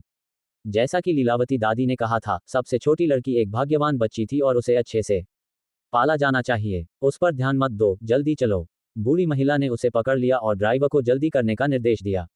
वे इस समय तक बहुत भूखे थे और ऐसे कंजूस घर पहुंचे थे जिसने उन्हें एक बार भी खाना नहीं दिया। ड्राइवर ने भारती देवी की बात नहीं सुनी। बगी गेट और आंगन से बाहर चली गई। दया और उसकी बहनें आंगन से बाहर भागी, रोते हुए और अपनी मां को पुकारते हुए। तनुषी ने दुख से जाती हुई बगी को देखा। उसने मुश्किल से एक बार खाया था और अगली बार खाना न मिलने पर क्या करना है, यह नहीं जानती थी। अगर उसे पता होता कि वह एक किताब के अंदर खत्म हो जाएगी, तो वह अपने खाली जगह में कुछ अनाज और पीने के लिए कुछ दूध जमा कर लेती। एक महीने के बच्चे में खाली जगह में खेती करने की ताकत नहीं थी और भविष्य में खाने के लिए कुछ नहीं होगा, सिर्फ खाली जगह के झरने का पानी पीने के लिए होगा। रोना रोना रोना, क्या तुम जल्दी खाना नहीं बनाने जा रही हो? कमला देवी बाद में बाहर आई, क्रूरता से दया का कान ताक से मरोड़ते हुए। दादी, दर्द हो रहा है। माँ, क्या तुम वापस आओगी? दादी हमें फिर से परेशान कर रही हैं। दया ने अपने कान में जलन और धड़कन महसूस की। दादी, मेरी बड़ी बहन को छोड़ दो, मेरी बड़ी बहन को मत मारो। अनु और बाकी तीन बहनें डर से रोईं। वाह वाह, तनुषी अनु की बाहों में थी, पहली बार अपनी भयंकर और बुरी दिखने वाली दादी से मिल रही थी। इस दादी ने एक महीने में एक बार भी उसकी तरफ नहीं देखा था, अकेले उसकी देखभाल करना तो दूर की बात थी। उसने महसूस किया कि उसके असली पिता उसकी माँ जैसे बिल्कुल नहीं थे, उन्हें उनके दादाजी जैसा होना चाहिए। उसे आश्चर्य हुआ कि क्या उसकी कोई चाची दादी जैसी थी। इस महीने के दौरान तनुषी ने सिर्फ शाप सुने थे, मुश्किल से कुछ चाचियों दादा दादी को देखा था। वह पागलपन में रोई, सिर्फ यह उम्मीद करते हुए कि उसका रोना उसके कुछ हद तक ईमानदार पिता या पड़ोसियों को उसकी बहन दया की मदद करने के लिए लाएगा। माँ, कृपया दया को मत मारो। लड़कियां। मोहन ने दया को दर्द में रोते हुए सुना। आमतौर पर उसे भी उसकी माँ मारती थी और वह सिर्फ शोर सुनकर बाहर की तरफ देखता था। हालांकि छोटी लड़की के तेज रोने ने मोहन के दिल को हिला दिया और एक नर्म दिल के साथ वह हस्तक्षेप करने के लिए बाहर भागा। छी मोहन, तुम हमेशा उनका पक्ष लेते हो। अब जब तुम्हारी पत्नी एक दाई बनने चली गई है, तो इन आलसी लोगों को खाना बनाना और काम करना चाहिए। अपनी बूढ़ी माँ का इंतजार मत करो कि वह उन्हें काम करने के लिए डांटे। कमला देवी ने भविष्य में खाना पकाने और धोने और खेत के काम के बारे में सोचा जो कोई नहीं करेगा। अगर दया और दूसरे इसे नहीं करते, तो क्या उसे खुद करना चाहिए था? माँ, मेरी बेटी कितनी बड़ी है। इसके अलावा वे अक्सर घर के कामों में मदद करती हैं। छोटी बहनों को घर पर खाली बैठकर कुछ काम करने में मदद करने दो। पहली बार मोहन ने अपनी मां के बोलते समय विरोध किया, छोटी पतली लड़कियों को देखकर। क्या वे खेत के काम को संभाल सकती थी जिसका उन्होंने जिक्र किया था? आमतौर पर कुछ लकड़ी इकट्ठा करना, कुछ सुअर का खाना खींचना ताकि खाना पकाते समय छिड़का जा सके, ये काम पहले से ही उनकी हद थे। क्या होगा अगर उनका सामना सांप जैसी खतरनाक चीजों से हो? कपड़े धोना और खाना बनाना, खेत का काम करना, यह एक वयस्क के लिए अकेले खत्म करने से ज्यादा था। उन छोटी लड़कियों से इसे करवाना, क्या यह अपनी ही बेटियों को चोट पहुंचाने के बराबर नहीं था? बड़े भाई, मुझे अपनी शादी की पोशाक बनानी है, मैं व्यस्त हूँ। तुम अपनी बहनों को भी नहीं बख्श सकते, है ना? अब जब तुम्हारी एक पत्नी और बच्चे हैं, तो तुम अपने ही खून का पक्ष ले रहे हो, लेकिन क्या तुम्हारी बहन भी खून से संबंधित नहीं है? रानी उत्तेजित हो गई, उसकी शादी हो रही थी और वह धूप में काली और एक बदसूरत दुल्हन नहीं बनना चाहती थी। बड़े भाई, क्या मैं अब भी तुम्हारी बहन हूँ? तुम्हारी बहन जो तुम्हारे साथ बचपन से पली बड़ी है, क्या मैं तुम्हारी बेटियों से कम मूल्य की हूँ? सपना ने कमरे में अपने पैर पटके।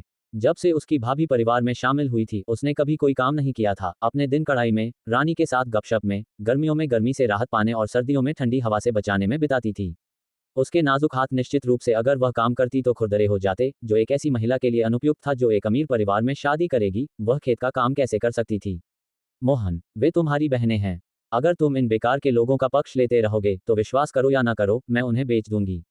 कमला देवी के धमकी भरे शब्दों ने मोहन को चुप कर दिया, क्योंकि वह अपनी बेटी को रसोई में ले गया। बाप और बेटी एक साथ खाना बना रहे थे। अब भागो, खाने के अलावा कुछ नहीं, बेकार बोझ। कमला देवी ने अनु और चारों छोटी लड़कियों पर चिल्लाया। अनु अपनी दादी से डरी हुई, वास्तव में अपनी निर्दयी दादी द्वारा अपनी बहनों के साथ बेचे जाने से डर गई थी, जो कुछ भी करने में सक्षम थी। बच्चे 3 कदम चले और हर कदम पर पीछे मुड़कर देखा, हमेशा एक चमत्कार की उम्मीद करते हुए कि उनकी माँ सिर्फ मजाक कर रही थी और वास्तव में नहीं गई थी। ये सब क्या चिल्लाहट है? क्या तुम्हें शर्म नहीं आती? मोहन के पिता ने अपना बढ़ई का काम रोका ताकि डांट सकें। उन्होंने आंगन के बाहर दूरी पर गांव वालों को इकट्ठा होते देखा। उनके परिवार में हमेशा कुछ नया होता रहता था, इसलिए यह कोई आश्चर्य की बात नहीं थी। लेकिन दूसरे सिर्फ इस बात पर गपशप कर रहे थे कि आज का बड़ी ई बगी भारती देवी को क्यों ले गई थी और वे उसके साथ क्या कर रहे थे। क्या ऐसा हो सकता है कि इस परिवार ने अपनी बहू को बेच दिया हो? उनके घर से रोने और शाप की आवाज सुनकर गांव वाले समझ गए कि क्या हो रहा था और उन्होंने आपस में फुसफुसाना शुरू कर दिया। गांव वालों की बातों से शर्मिंदा होकर मोहन के पिता ने कमला देवी को आंगन का गेट बंद करने का निर्देश दिया। छी, ये सब इन बेकार बोझों की गलती है, अगर वे न होते तो हम कौन होते मजाक का पात्र। कमला देवी ने तिरस्कार किया, क्योंकि उन्होंने बेढंगी पैबंद वाले कपड़ों में बच्चों को देखा, सभी मिट्टी से भी सनेहा छोटे हुए थे। वह उन्हें बाहर फेंकने के लिए उत्सुक थी, उनकी उपस्थिति को परेशान करने वाला पा रही थी, अपनी सबसे बड़ी बेटी के बेटे के विपरीत, जो साफ था। कमला देवी सिर्फ आलोचनात्मक थी, ऐसे छोटे बच्चों से काम करने की उम्मीद करती थी, जो भारी चीजें बिना गिरे नहीं ले जा सकते थे और अपने कपड़ों को गंदा किए बिना मिट बड़ी ही से सुअ का खाना खींचते थे। दोपहर में खाना मोहन द्वारा बनाया गया था। पिता आग पर ध्यान देते हुए, जबकि आंसू भरी दया ने खाना पकाना संभाला। उसकी बेटी लगातार रो रही थी और मोहन को दुख महसूस हुआ। एक बड़ा आदमी जो सांत्वना देने वाले शब्द बोलना नहीं जानता था, सिर्फ चुपचाप आग पर ध्यान देने में सक्षम था। बड़े भाई, क्या खाना तैयार है? मुझे बहुत भूख लगी है, सपना ने बाहर से पुकारा। क्या खाना तैयार है? इतनी देर क्यों? बेबे, कमला देवी दरवाजे के पास खड़ी होकर आग्रह कर रही थी, रसोई से निकल रही गर्मी को महसूस कर रही थी। माँ, क्या आप थोड़ा धैर्य नहीं रख सकती? आप क्यों नहीं आती और इसे करती? मोहन आग पर ध्यान देने से पसीने से भीगा हुआ था। अपनी बेटी को भी आंसुओं और पसीने में देखकर उसका दिल दुख रहा था। अध्याय 7, टंडन हवेली में प्रवेश। मोहन का जवाब कमला देवी को बहुत गुस्सा दिलाता है, क्योंकि उनका हमेशा आज्ञाकारी बेटा अब उनकी अवज्ञा करने लगा था। मोहन, तुम ऐसी बातें कैसे कह सकते हो? आह, क्या तुम बड़े होकर आज्ञाकारी नहीं रहे? हे भगवान! उद्धरण चिन्ह। कमला देवी बात करते हुए रोने का नाटक करती हैं। माँ, रो मत। बड़े भाई तो बहुत पहले से ही दिल के पत्थर हो चुके हैं, सपना आग में घी डालने का काम करती है। मोहन के दुख भरे चेहरे से लकड़ी की आग की रोशनी में और भी ज्यादा पसीना टपकने लगा था, जिससे वह बेबस हो जाता है। Dot dot dot. Bharti Devi घर छोड़ने के पल से ही बगी में रोती रही थी। अंदर बैठी बूढ़ी महिला चुपचाप देख रही थी। आज ज्यादा सहानुभूति के बिना सांत्वना देने वाले शब्द नहीं कह रही थी, बल्कि गर्व से बाहर के नजारे को देख रही थी। गांव छोड़ने के बाद बगी को शहर पहुंचने में ज्यादा समय नहीं लगा, जहां बूढ़ी महिला ने ड्राइवर से रुकने के लिए कहा और मुख्य सड़क पर एक दुकान में जाकर 6 बड़े गर्म सुअर के मांस के बंस खरीदे। ड्राइवर ने 2 अपने लिए रख लिए और बाकी बूढ़ी महिला को दे दिए। बूढ़ी महिला ने 2 बंस भारती देवी को दिए और कहा, तुम्हारे परिवार ने तो खाना भी नहीं दिया। सौभाग्य से जाते समय मुझे छोटी मालकिन द्वारा दिए गए इनाम के पैसे मिले थे, वरना हम भूखे ही चले गए होते। क्या ये मेरे लिए हैं? भारती देवी ने स्वीकार करने में हिचकिचाई, क्योंकि उन्होंने शादी के बाद कभी इतने बड़े बंस नहीं खाए थे। शादी से पहले जब वह सिलाई से थोड़ा पैसा कमाती थी तो वह कभी कभी कुछ बंस स्वाद के लिए खरीदती थी। अपने जाने पर विचार करते हुए वह अपने 5 दुख भरे बच्चों के भविष्य के बारे में चिंता करने से खुद को रोक नहीं पाई। उनकी आंखों में एक बार फिर आंसू भर आए। देखो भारती देवी, अगर मैं तुम्हें खाना देती हूं तो बस ले लो। जब तुम एक अमीर परिवार के घर में हो तो तुम इतनी दब्बू नहीं हो सकती। तुम्हें खाना दिया गया है और तुम उस पर रोती हो, ये बुरी किस्मत है। बूढ़ी महिला ने पलटकर जवाब दिया।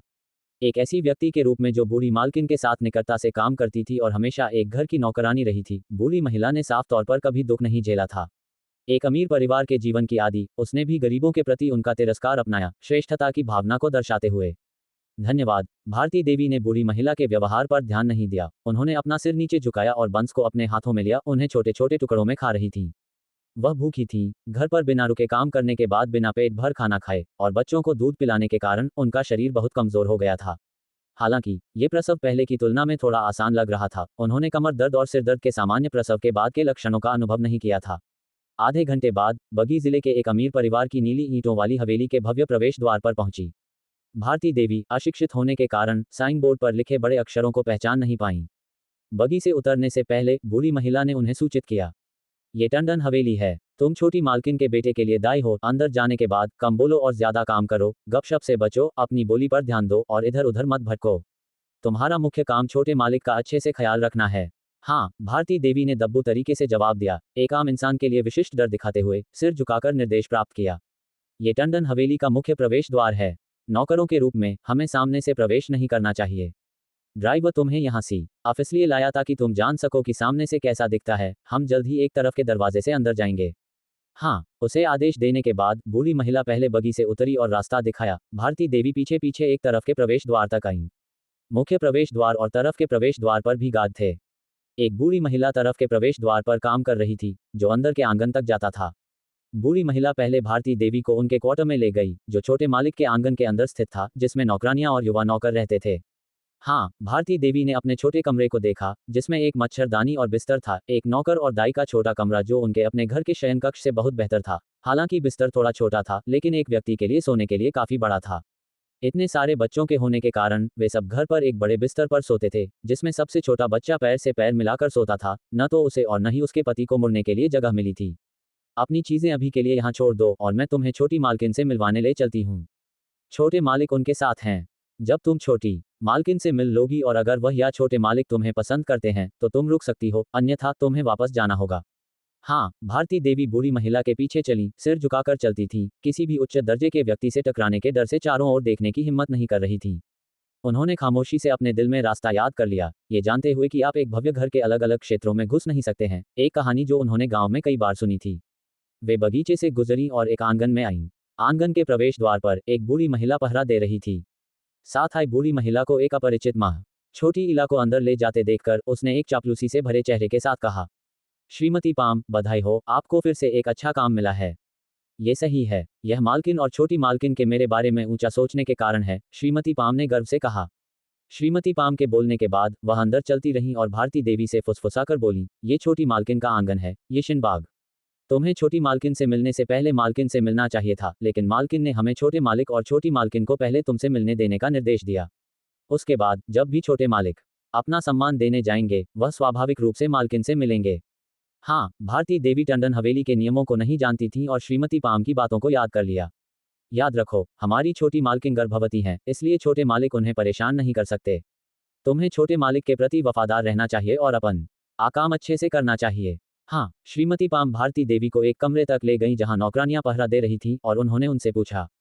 छोटे मालिक खेल रहे थे और अभी अभी सो गए हैं। छोटी मालकिन थकान से आराम कर रही हैं, नौकरानी ने जवाब दिया।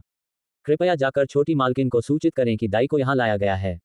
नौकरानी के वापस सूचित करने के बाद वह फिर से बाहर आए और श्रीमती पाम और भारती देवी को अंदर ले गई। वे मनके के पर्दे से गुजरे और कमल के फूल वाली मच्छरदानी वाले बिस्तर पर एक युवा महिला बैठी थी जिसके चेहरे पर हल्का मेकअप किया हुआ था, जबकि एक 2 साल का छोटा मालिक एक पतले कंबल से ढका हुआ उसके बगल में सो रहा था। छोटी मालकिन, मैं व्यक्ति को ले आई हूँ, श्रीमती पाम ने झुककर अभिवादन किया।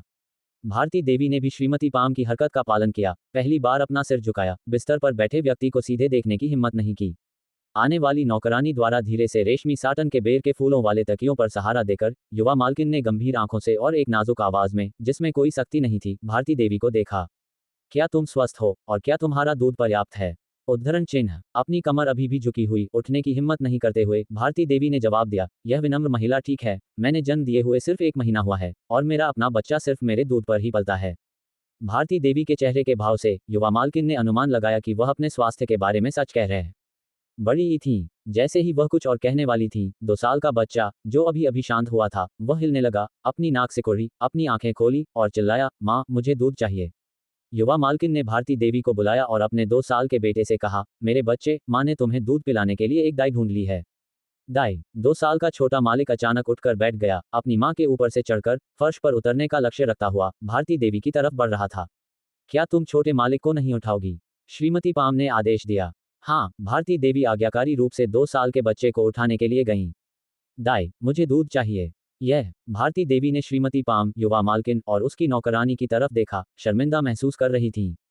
क्या तुमने छोटे मालिक ने जो कहा वह नहीं सुना? हम सब यहाँ महिलाएं हैं, श्रीमती पाम ने डांटा। हाँ, भारती देवी एक तरफ एक छोटे स्टूल पर बैठ गईं और अपनी पीठ मोड़ ली, छोटे मालिक को पकड़े हुए। अपने बेटे को खुशी से खाते और अब और ज्यादा नखरे न करते हुए देखकर युवा मालकिन ने संतुष्टि में सिर हिलाया और भारती देवी को संबोधित किया, जिनकी पीठ उनकी तरफ थी। अब से छोटे मालिक का अच्छे से ख्याल रखना। अध्याय 8, छोटे मालिक। भारती देवी ने युवा मालकिन की बातें सुनी और अपनी बाहों में छोटे मालिक को देखा। उनके दिल में एक दुख भरी मुस्कान थी। उनका अपना बच्चा अब भूख से रो रहा होगा, है ना? वह 1 महीने बाद तक अपने बच्चे को नहीं देखेंगी।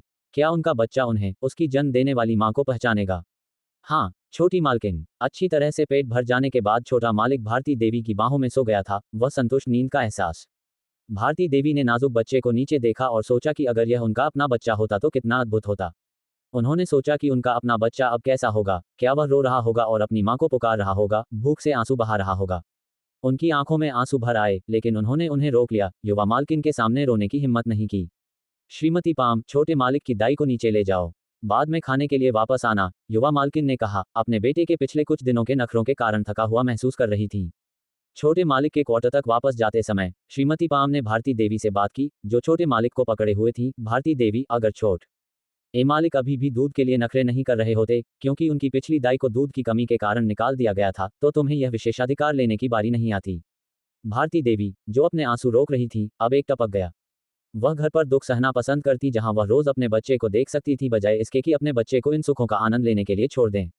चाहे कितनी भी अच्छी तरह से कहा जाए, वह अभी भी दूसरों की एक नौकरानी थी। जीवन स्वतंत्रता से रहित था। क्या हुआ, तुम खुश नहीं लग रही हो? लेकिन ऐसा ही होता है, हर कोई जो यहाँ काम करना शुरू करता है वह ऐसा ही दिखता है। जब तुम यहाँ के अच्छे खाने और आरामदायक रहने के आदी हो जाओगी, तो मुझे डर है कि तुम अपने गरीब घर वापस नहीं जाना चाहोगी। मैंने आज तुम्हें लेते समय तुम्हारे लोगों को देखा। वे शायद इतने महान नहीं हैं। श्रीमती पाम, मुझे अपने बच्चे की याद आ रही है, भारती देवी ने कहा। पहली बार उस भव्य बगीचे को देखने के लिए सिर उठाया जिसने उन्हें घेरा हुआ था। उसके मंडपों और मीनारों, मछली के तालाबों और बहुत ज्यादा खिलते हुए फूलों के साथ वह कभी ऐसे जगह में रहने का सपना नहीं देख सकती थी। अगर वह यहाँ काम नहीं कर रही होती। मैं तुम्हें सलाह देती हूँ, अब जब चीजें यहाँ तक आ गई हैं, तो छोटे मालिक का अच्छे से ख्याल रखो। अगर तुम्हें कुछ इनाम के पैसे मिल सकते हैं, तो तुम घर पर अपने बच्चे से मिलने जाओगी तो कुछ स्वादिष्ट चीजें खरीद सकती हो। हाँ, धन्यवाद श्रीमती पाम। जिक्र मत करो अभी, हम दोनों छोटी मालकिन के नौकर हैं। कौन जानता है, एक दिन मुझे तुम्हारी मदद की जरूरत पड़ सकती है। श्रीमती पाम ने भारती देवी को, जो आज्ञाकारी और सीधी सादी दिख रही थी, कुछ और नजरें डालीं। ऐसी व्यक्ति एक दाई बनने के लिए ज्यादा उपयुक्त थी। वह पहले जैसी अहंकारी नहीं थी। जैसा कि उसने अब कहा, भविष्य में वही हो सकती थी जिसे मदद की जरूरत हो। परिवर्तन ही एकमात्र स्थिर है, कौन जानता है कि क्या हो सकता है। भारती देवी ने छोटे मालिक को उसके छोटे बिस्तर में रखा और उसे एक पतले रजाई से ढका, फिर खामोशी से उसके बगल में बैठ गईं। घर पर उनके पास कभी ऐसा खाली समय नहीं होता था, न ही उन्होंने दिन में कभी झपकी ली थी। इस पल में वह सिर्फ अपने घर पर अपने बच्चे के बारे में सोच सकती थी, खामोशी से आंसू बहा रही थी। छोटे मालिक के कमरे में एक पालना, बच्चों के लिए खिलौने और यहाँ तक कि तस्वीरों के साथ कुछ छोटी किताबें भी थीं। भारती देवी पढ़ नहीं सकती थी, लेकिन उन कहानियों की किताबों में तस्वीरों को देखकर वह समझ गईं कि ये बच्चों के ज्ञानवर्धन के लिए किताबें थीं। फिर उन्होंने अपने घर पर अपनी बेटी के बारे में सोचा। वह अब निरक्षरता की कड़वाहट चख रही थी। अगर उनकी बेटी पढ़ना और गिनना सीख सकती थी, तो क्या उनके बच्चों का जीवन उनके जीवन से बेहतर नहीं होगा? भारती देवी ने खामोशी से अपने दिल में तय किया कि अगर उनके पास पैसे होते, तो वह पूछताछ करती कि कहाँ से ऐसी किताबें खरीदनी हैं जो उनके बच्चों को ज्ञान दे सकें। दाई, छोटा मालिक 1 घंटे तक सोने के बाद जाग गया, अपनी धुंधली आंखें मली और भारती देवी को देखकर वह बिस्तर से रेंगकर बाहर आया और स्नेह से उसे पकड़ लेने के लिए कहा। छोटे मालिक, क्या आप भूखे या प्यासे हैं? उद्धरण चिन्ह, मुझे पानी पीना है, मुझे कुछ नाश्ता चाहिए। छोटा मालिक, पहले से ही 2 साल का और सिर्फ दूध पर थोड़ा सा निर्भर, पहले कुछ ठोस खाना खा चुका था और अब और ज्यादा चाहता था। भारती देवी ने आंगन में एक और नौकरानी को गर्म पेस्ट्री और गर्म पानी लाने का इशारा किया। यहाँ उनके पास एक और विशेषाधिकार था। छोटे मालिक की जरूरतों को पूरा करने के अलावा उनके पास सबसे ज्यादा अधिकार था और वह अन्य नौकरों को अपने कर्तव्यों को पूरा करने का आदेश दे सकती थी। भारती देवी ने कोमलता से नौकरानी द्वारा लाए गए भोजन और पानी को छोटे मालिक को खिलाया। उन्होंने कुछ खोजा। छोटा मालिक बहुत अच्छा व्यवहार वाला और होशियार था। जैसे जैसे शाम हुई, श्रीमती पाम एक बार फिर भारती देवी के लिए छोटी मालकिन की इच्छाओं को बताने आई कि वह छोटे मालिक को यशिन बाग में लाएं। अपने बेटे को आज्ञाकारी और जीवंत होते देखकर युवा मालकिन ने कोमलता से अपने बेटे को देखा, भारती देवी के साथ चंचल रूप से बातचीत करते हुए। भारती देवी सिर झुकाकर एक तरफ खड़ी थी, हमेशा आज्ञाकारी, और इस पल में उन्होंने एक आदमी की आवाज सुनी। हाँ, आखिरकार बच्चे ने नखरे करना बंद कर दिया। मालकिन, तुम दोनों क्या खेल रहे हो? एक पुरुष अजनबी कमरे में घुसा और भारती देवी ने अनुमान लगाया कि यह व्यक्ति बड़ा मालिक होना चाहिए, इसलिए उनका सिर और भी ज्यादा झुका हुआ था और उनकी आंखें उनके पैर की उंगलियों की नोक पर टिकी रहीं। मेरे पति वापस आ गए हैं, नौकरों, व्यंजन लाओ। युवा मालकिन ने कोमलता से मुस्कुराया, अपने पति के लिए उसका स्नेह मीठा और सौम्य था। जल्द ही नौकरानी द्वारा मेज पर व्यंजन रखे गए और छोटे मालिक के पास उसका विशेष रूप से तैयार किया गया दूध चुड़ाने वाला भोजन था, जिसे भारती देवी उसे खिलाने के लिए खड़ी थी। बड़े मालिक ने अपना भोजन खाया और नौकरानी से उसे शराब डालने के लिए कहा, जबकि चुपके से भारती देवी नई दाई को देखा, उसे ईमानदार और डरपोक पाया, अपने बेटे के प्रति एक सौम्य व्यवहार के साथ जो बनावटी नहीं लग रहा था, और इस तरह वह संतुष्ट महसूस किया। शाम के बाद भारती देवी छोटे मालिक को आंगन में वापस ले गईं। श्रीमती पाम के निर्देशों का पालन करते हुए उन्होंने धीरे से छोटे मालिक को सुलाया। एक बार जब वह सो गया तो वह फिर से अपने कमरे में सोने के लिए वापस आई, लेकिन सतर्क रही, हर 2 घंटे में उसे जांचने के लिए जागती थी। अगली सुबह छोटे मालिक को खिलाने के बाद श्रीमती पाम फिर से आई और भारती देवी और छोटे मालिक को मालकिन का सम्मान करने के लिए ले गईं। भारती देवी श्रीमती पाम का पालन करते हुए एक भव्य आंगन में पहुंची और एक शानदार बैठक कक्ष में घुस गईं, जहां एक बूढ़े मालिक और एक मालकिन कमरे के सिर पर बैठे थे। अमीर मालिक भारती देवी की बाहों में पोते को देखकर बच्चे को बुलाया। छोटे पोते, यहाँ दादाजी के पास आओ। दादाजी, दादी माँ, आह, मालकिन और बूढ़े मालिक ने मुस्कुराते हुए जवाब दिया। बूढ़े मालिक ने अपने पोते को अपने साथ बैठे हुए पकड़ा। मालकिन की आंखें भारती देवी के पीछे चलीं, जो उनके सामने खड़ी थी, सिर झुकाए और आज्ञाकारी थी। उन्हें पहले ही सूचित कर दिया गया था कि भारती देवी ने एक दिन के भीतर माहौल में ढल गई थी और अपने पोते का अच्छे से ख्याल रखा था। भारती देवी, तुम्हें अब से मेरे पोते का और भी ज्यादा ख्याल रखना चाहिए, समझी? हाँ मालकिन। भारती देवी गहराई से झुकी, उनका तरीका डर से भरा हुआ था, ये सुनकर कि अमीर लोग भयंकर होते हैं। डांटे जाने से डरती थी और मारे जाने से डरती थी। रानी, भारती देवी को इनाम के पैसे दो। हाँ, रानी। नौकरानी ने भारती देवी को एक छोटा बटुआ दिया। मैं यह नहीं ले सकती। भारती देवी ने ईमानदारी से मना कर दिया, अपने हाथों को हिलाते हुए। सिर्फ एक दिन बच्चे की देखभाल करने के बाद ऐसा इनाम प्राप्त करना कुछ ऐसा था जिसे वह स्वीकार करने की हिम्मत न बड़ी ही कर सकती थी। ऐसा महसूस कर रही थी जैसे पैसे उनके हाथ को जला देंगे। बैठक कक्ष में हर कोई भारती देवी को देख रहा था, हर किसी के अपने विचार थे। कुछ ने इनाम के पैसे न चाहने की उनकी मूर्खता पर अंदर ही अंदर हंसा। मेजबान के रूप में वे वास्तव में ऐसे लोगों को पसंद करते थे, लालची नहीं, योग्यता वाले। अगर मालकिन तुम्हें इनाम देती हैं तो तुम्हें इसे लेना चाहिए।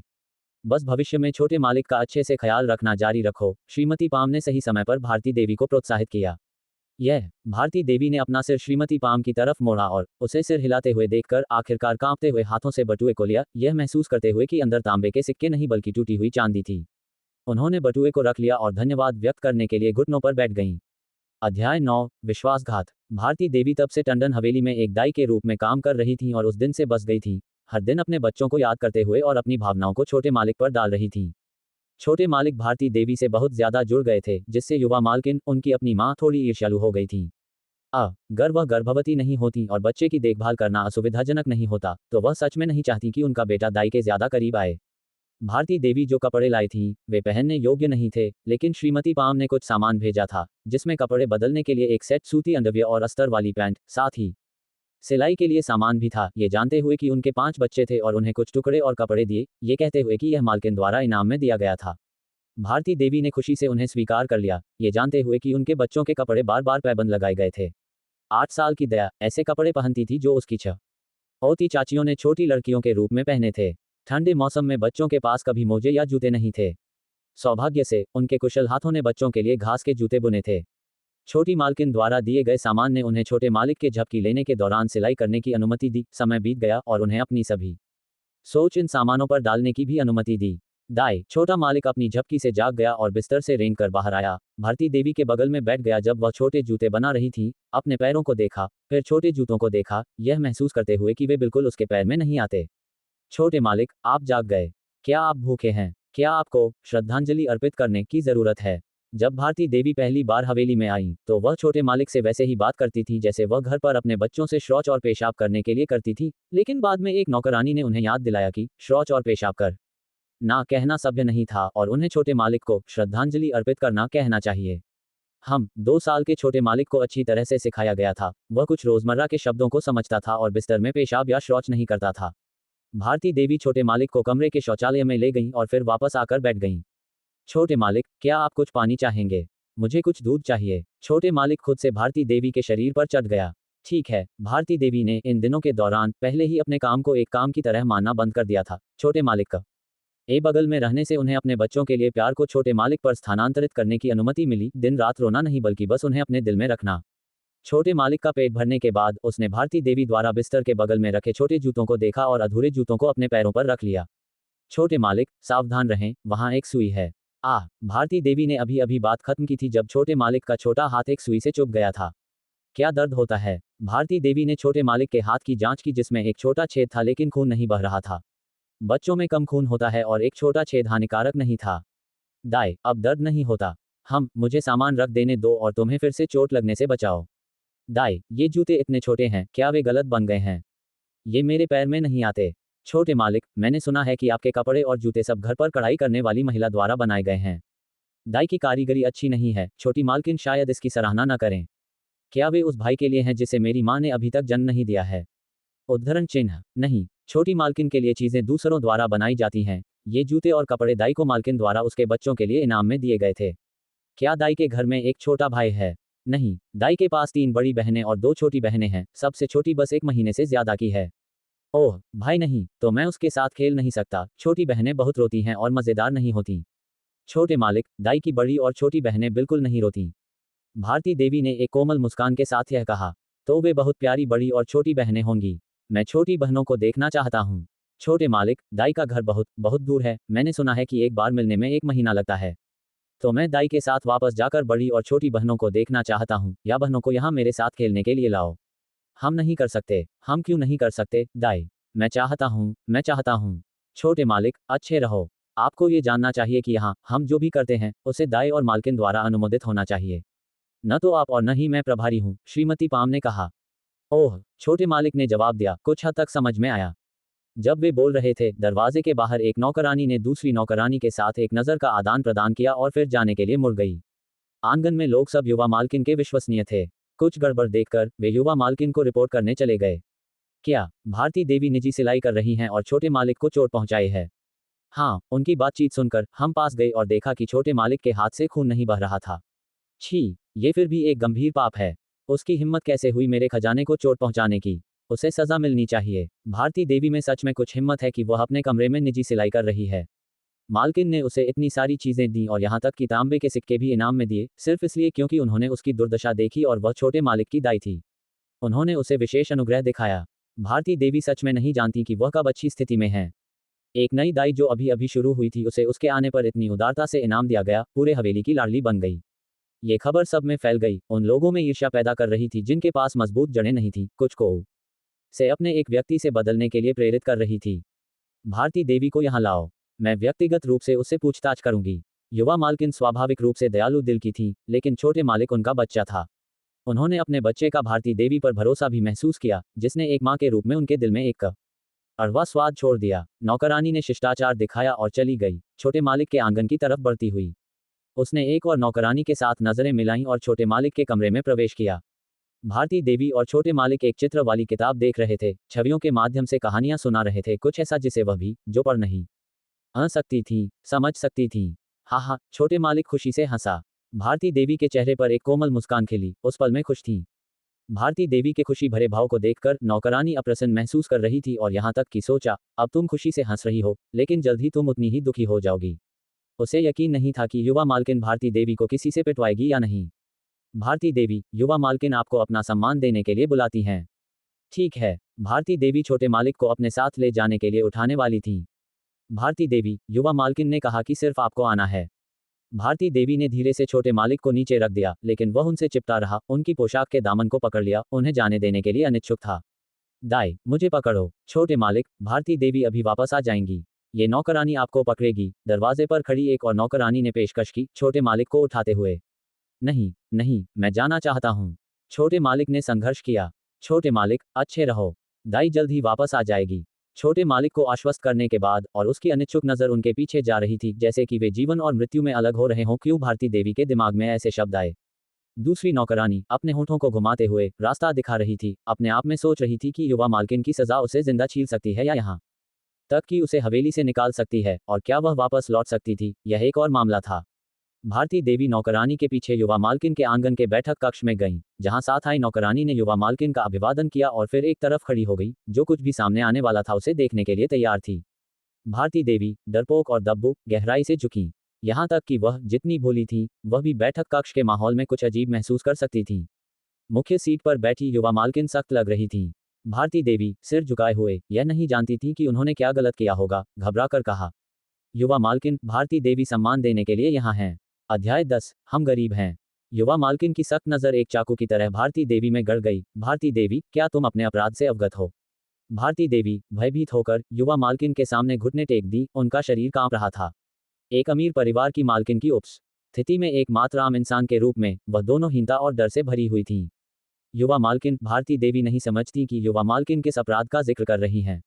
युवा मालकिन भारती देवी के मूर्खता का नाटक करने या शायद वास्तविक भ्रम का सामना करते हुए और भी ज्यादा परेशान हो गईं और कहा, भारती देवी, ये मत सोचो कि मुझे नहीं पता कि तुमने छोटे मालिक के कमरे में क्या किया है।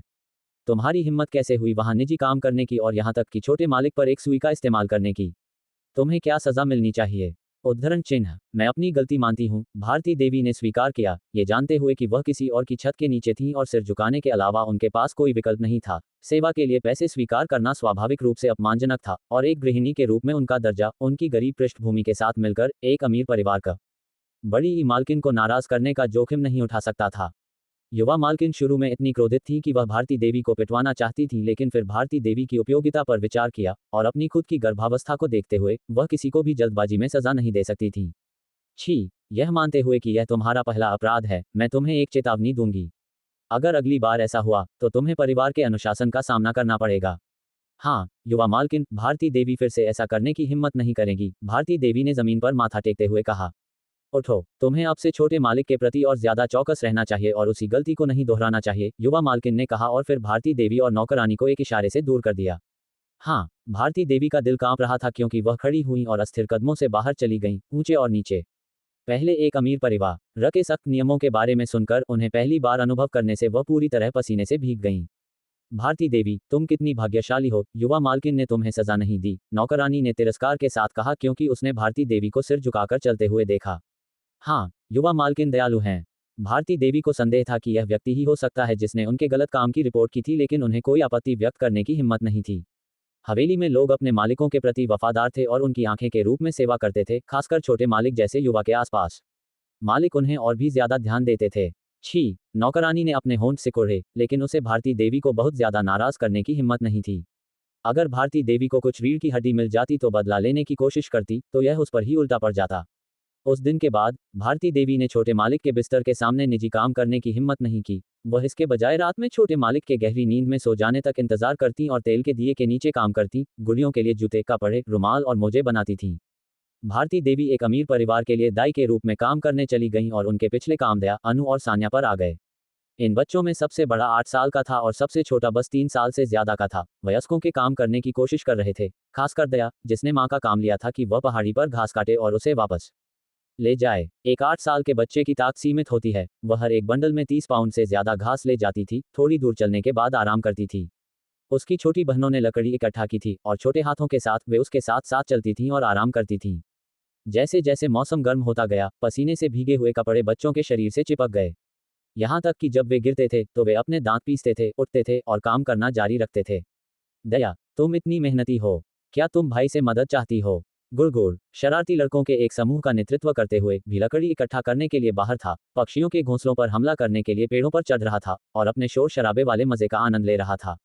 छी, मेरी माँ को मारने वाले बदमाश, मैं तुमसे बात नहीं करूंगी। दया को वह समय याद आया जब गुड़गुड़ और अन्य लोगों ने पत्थर फेंके थे। हा, तुम नाराज हो। तुम्हें इतनी सुंदर देखकर मैं मदद करना चाहता था। बस मुझे भाई कहो और मैं तुम्हारी मदद करूंगा, गुड़गुड़ ने कहा। उसका गंदा रूप और कपड़े दया के साफ चेहरे और पसीने से भीगे कपड़ों के बिल्कुल विपरीत थे।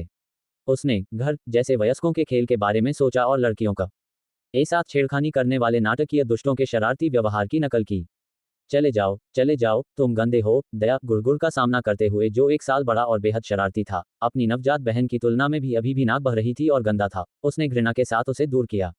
छी, मेरी माँ ने कहा, यहाँ तक कि जब मैं बड़ा हो जाऊंगा तो मैं तुमसे शादी नहीं करूंगा। तुम्हारी माँ जैसी किसी को नहीं चाहूंगा, जो लड़कियों को जन्म देती है लेकिन लड़कों को नहीं, गुड़गुड़ ने ये कहते हुए घोषणा की, जिसे उसने एक साहसी इशारा समझा, लड़कों के अपने दल को दूर ले जाते हुए। हा, लड़के हंसे, उनकी मजाक भरी हंसी हवा में गूंज रही थी। दया निराशा में जगह पर कूद गई, फिर लकड़ी उठाई और अपनी 2 छोटी बहनों के साथ घर की तरफ चल दी। ये आलसी लोग सिर्फ इतना सा काम करके और फिर वापस आ रहे हैं, क्या ये थोड़ी सी लकड़ी हमारे परिवार के लिए एक दिन के लिए काफी होगी? क्या होगा अगर बारिश होती है? क्या वे हमसे लकड़ी को आधा करने की उम्मीद करते हैं?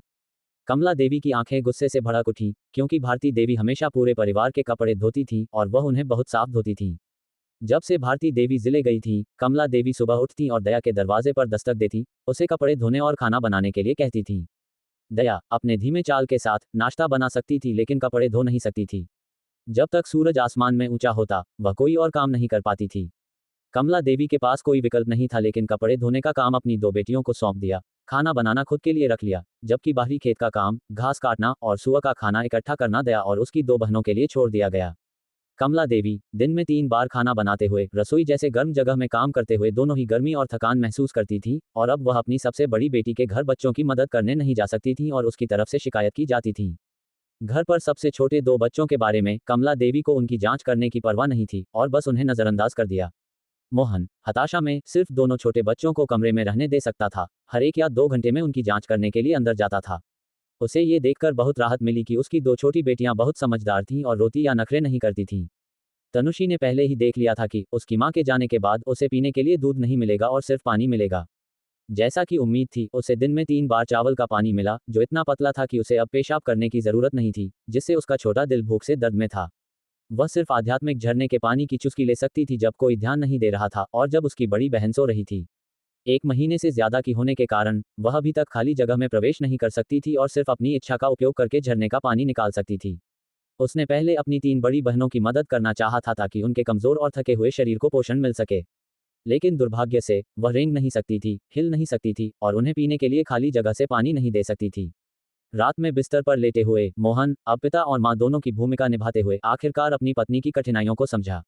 आहा, कभी कभी आधी रात में सबसे छोटा बच्चा रोता था और वह बिस्तर में थोड़ी देर और रहना चाहते हुए झपकी में कहता था, पत्नी, बच्चा जाग गया है। उसका एकमात्र जवाब अन्य बच्चों की गहरी नींद थी और यह उसकी सबसे छोटी बेटी के तेज रोने के बीच था कि उसे याद आया कि उसकी पत्नी घर पर नहीं थी। तनुषी आधी रात में रोना नहीं चाहती थी और उम्मीद करती थी कि उसके पिता और बहनें अच्छे से सो सकें। बेबस होकर उसका शरीर सिर्फ चावल का पानी खाने से भूख का सामना नहीं कर सकता था, जिससे उसे आसानी से भूख और पेशाब करने की इच्छा दोनों महसूस होती थी। एक परिपक्व आत्मा वाला एक छोटा शरीर सच में बिस्तर गीला नहीं करना चाहता था। वह भूख को सहन कर सकती थी, लेकिन वह अपनी शारीरिक प्रतिक्रियाओं से लड़ नहीं सकती थी। ओहो, मोहन ने अपनी पत्नी की भूमिका ली, अपनी सबसे छोटी बेटी को शांत करते हुए और उसे उठाते हुए। आह मेरी छोटी लड़की, हमने तुम्हारे साथ गलत किया है, हमारा परिवार गरीब है और हमारे पास तुम्हें देने के लिए कोई और दूध नहीं है। उसने अपने आप से कहा, दोषी महसूस कर रहा था, यह विश्वास नहीं कर रहा था कि उसकी छोटी लड़की समझ सकती थी। तनुषी भूख को सहन करते हुए अपनी आंखें बंद कर लीं और सोने का नाटक किया, अपने पिता को ज्यादा से ज्यादा मां जैसा बनते हुए नहीं देख सकती थी।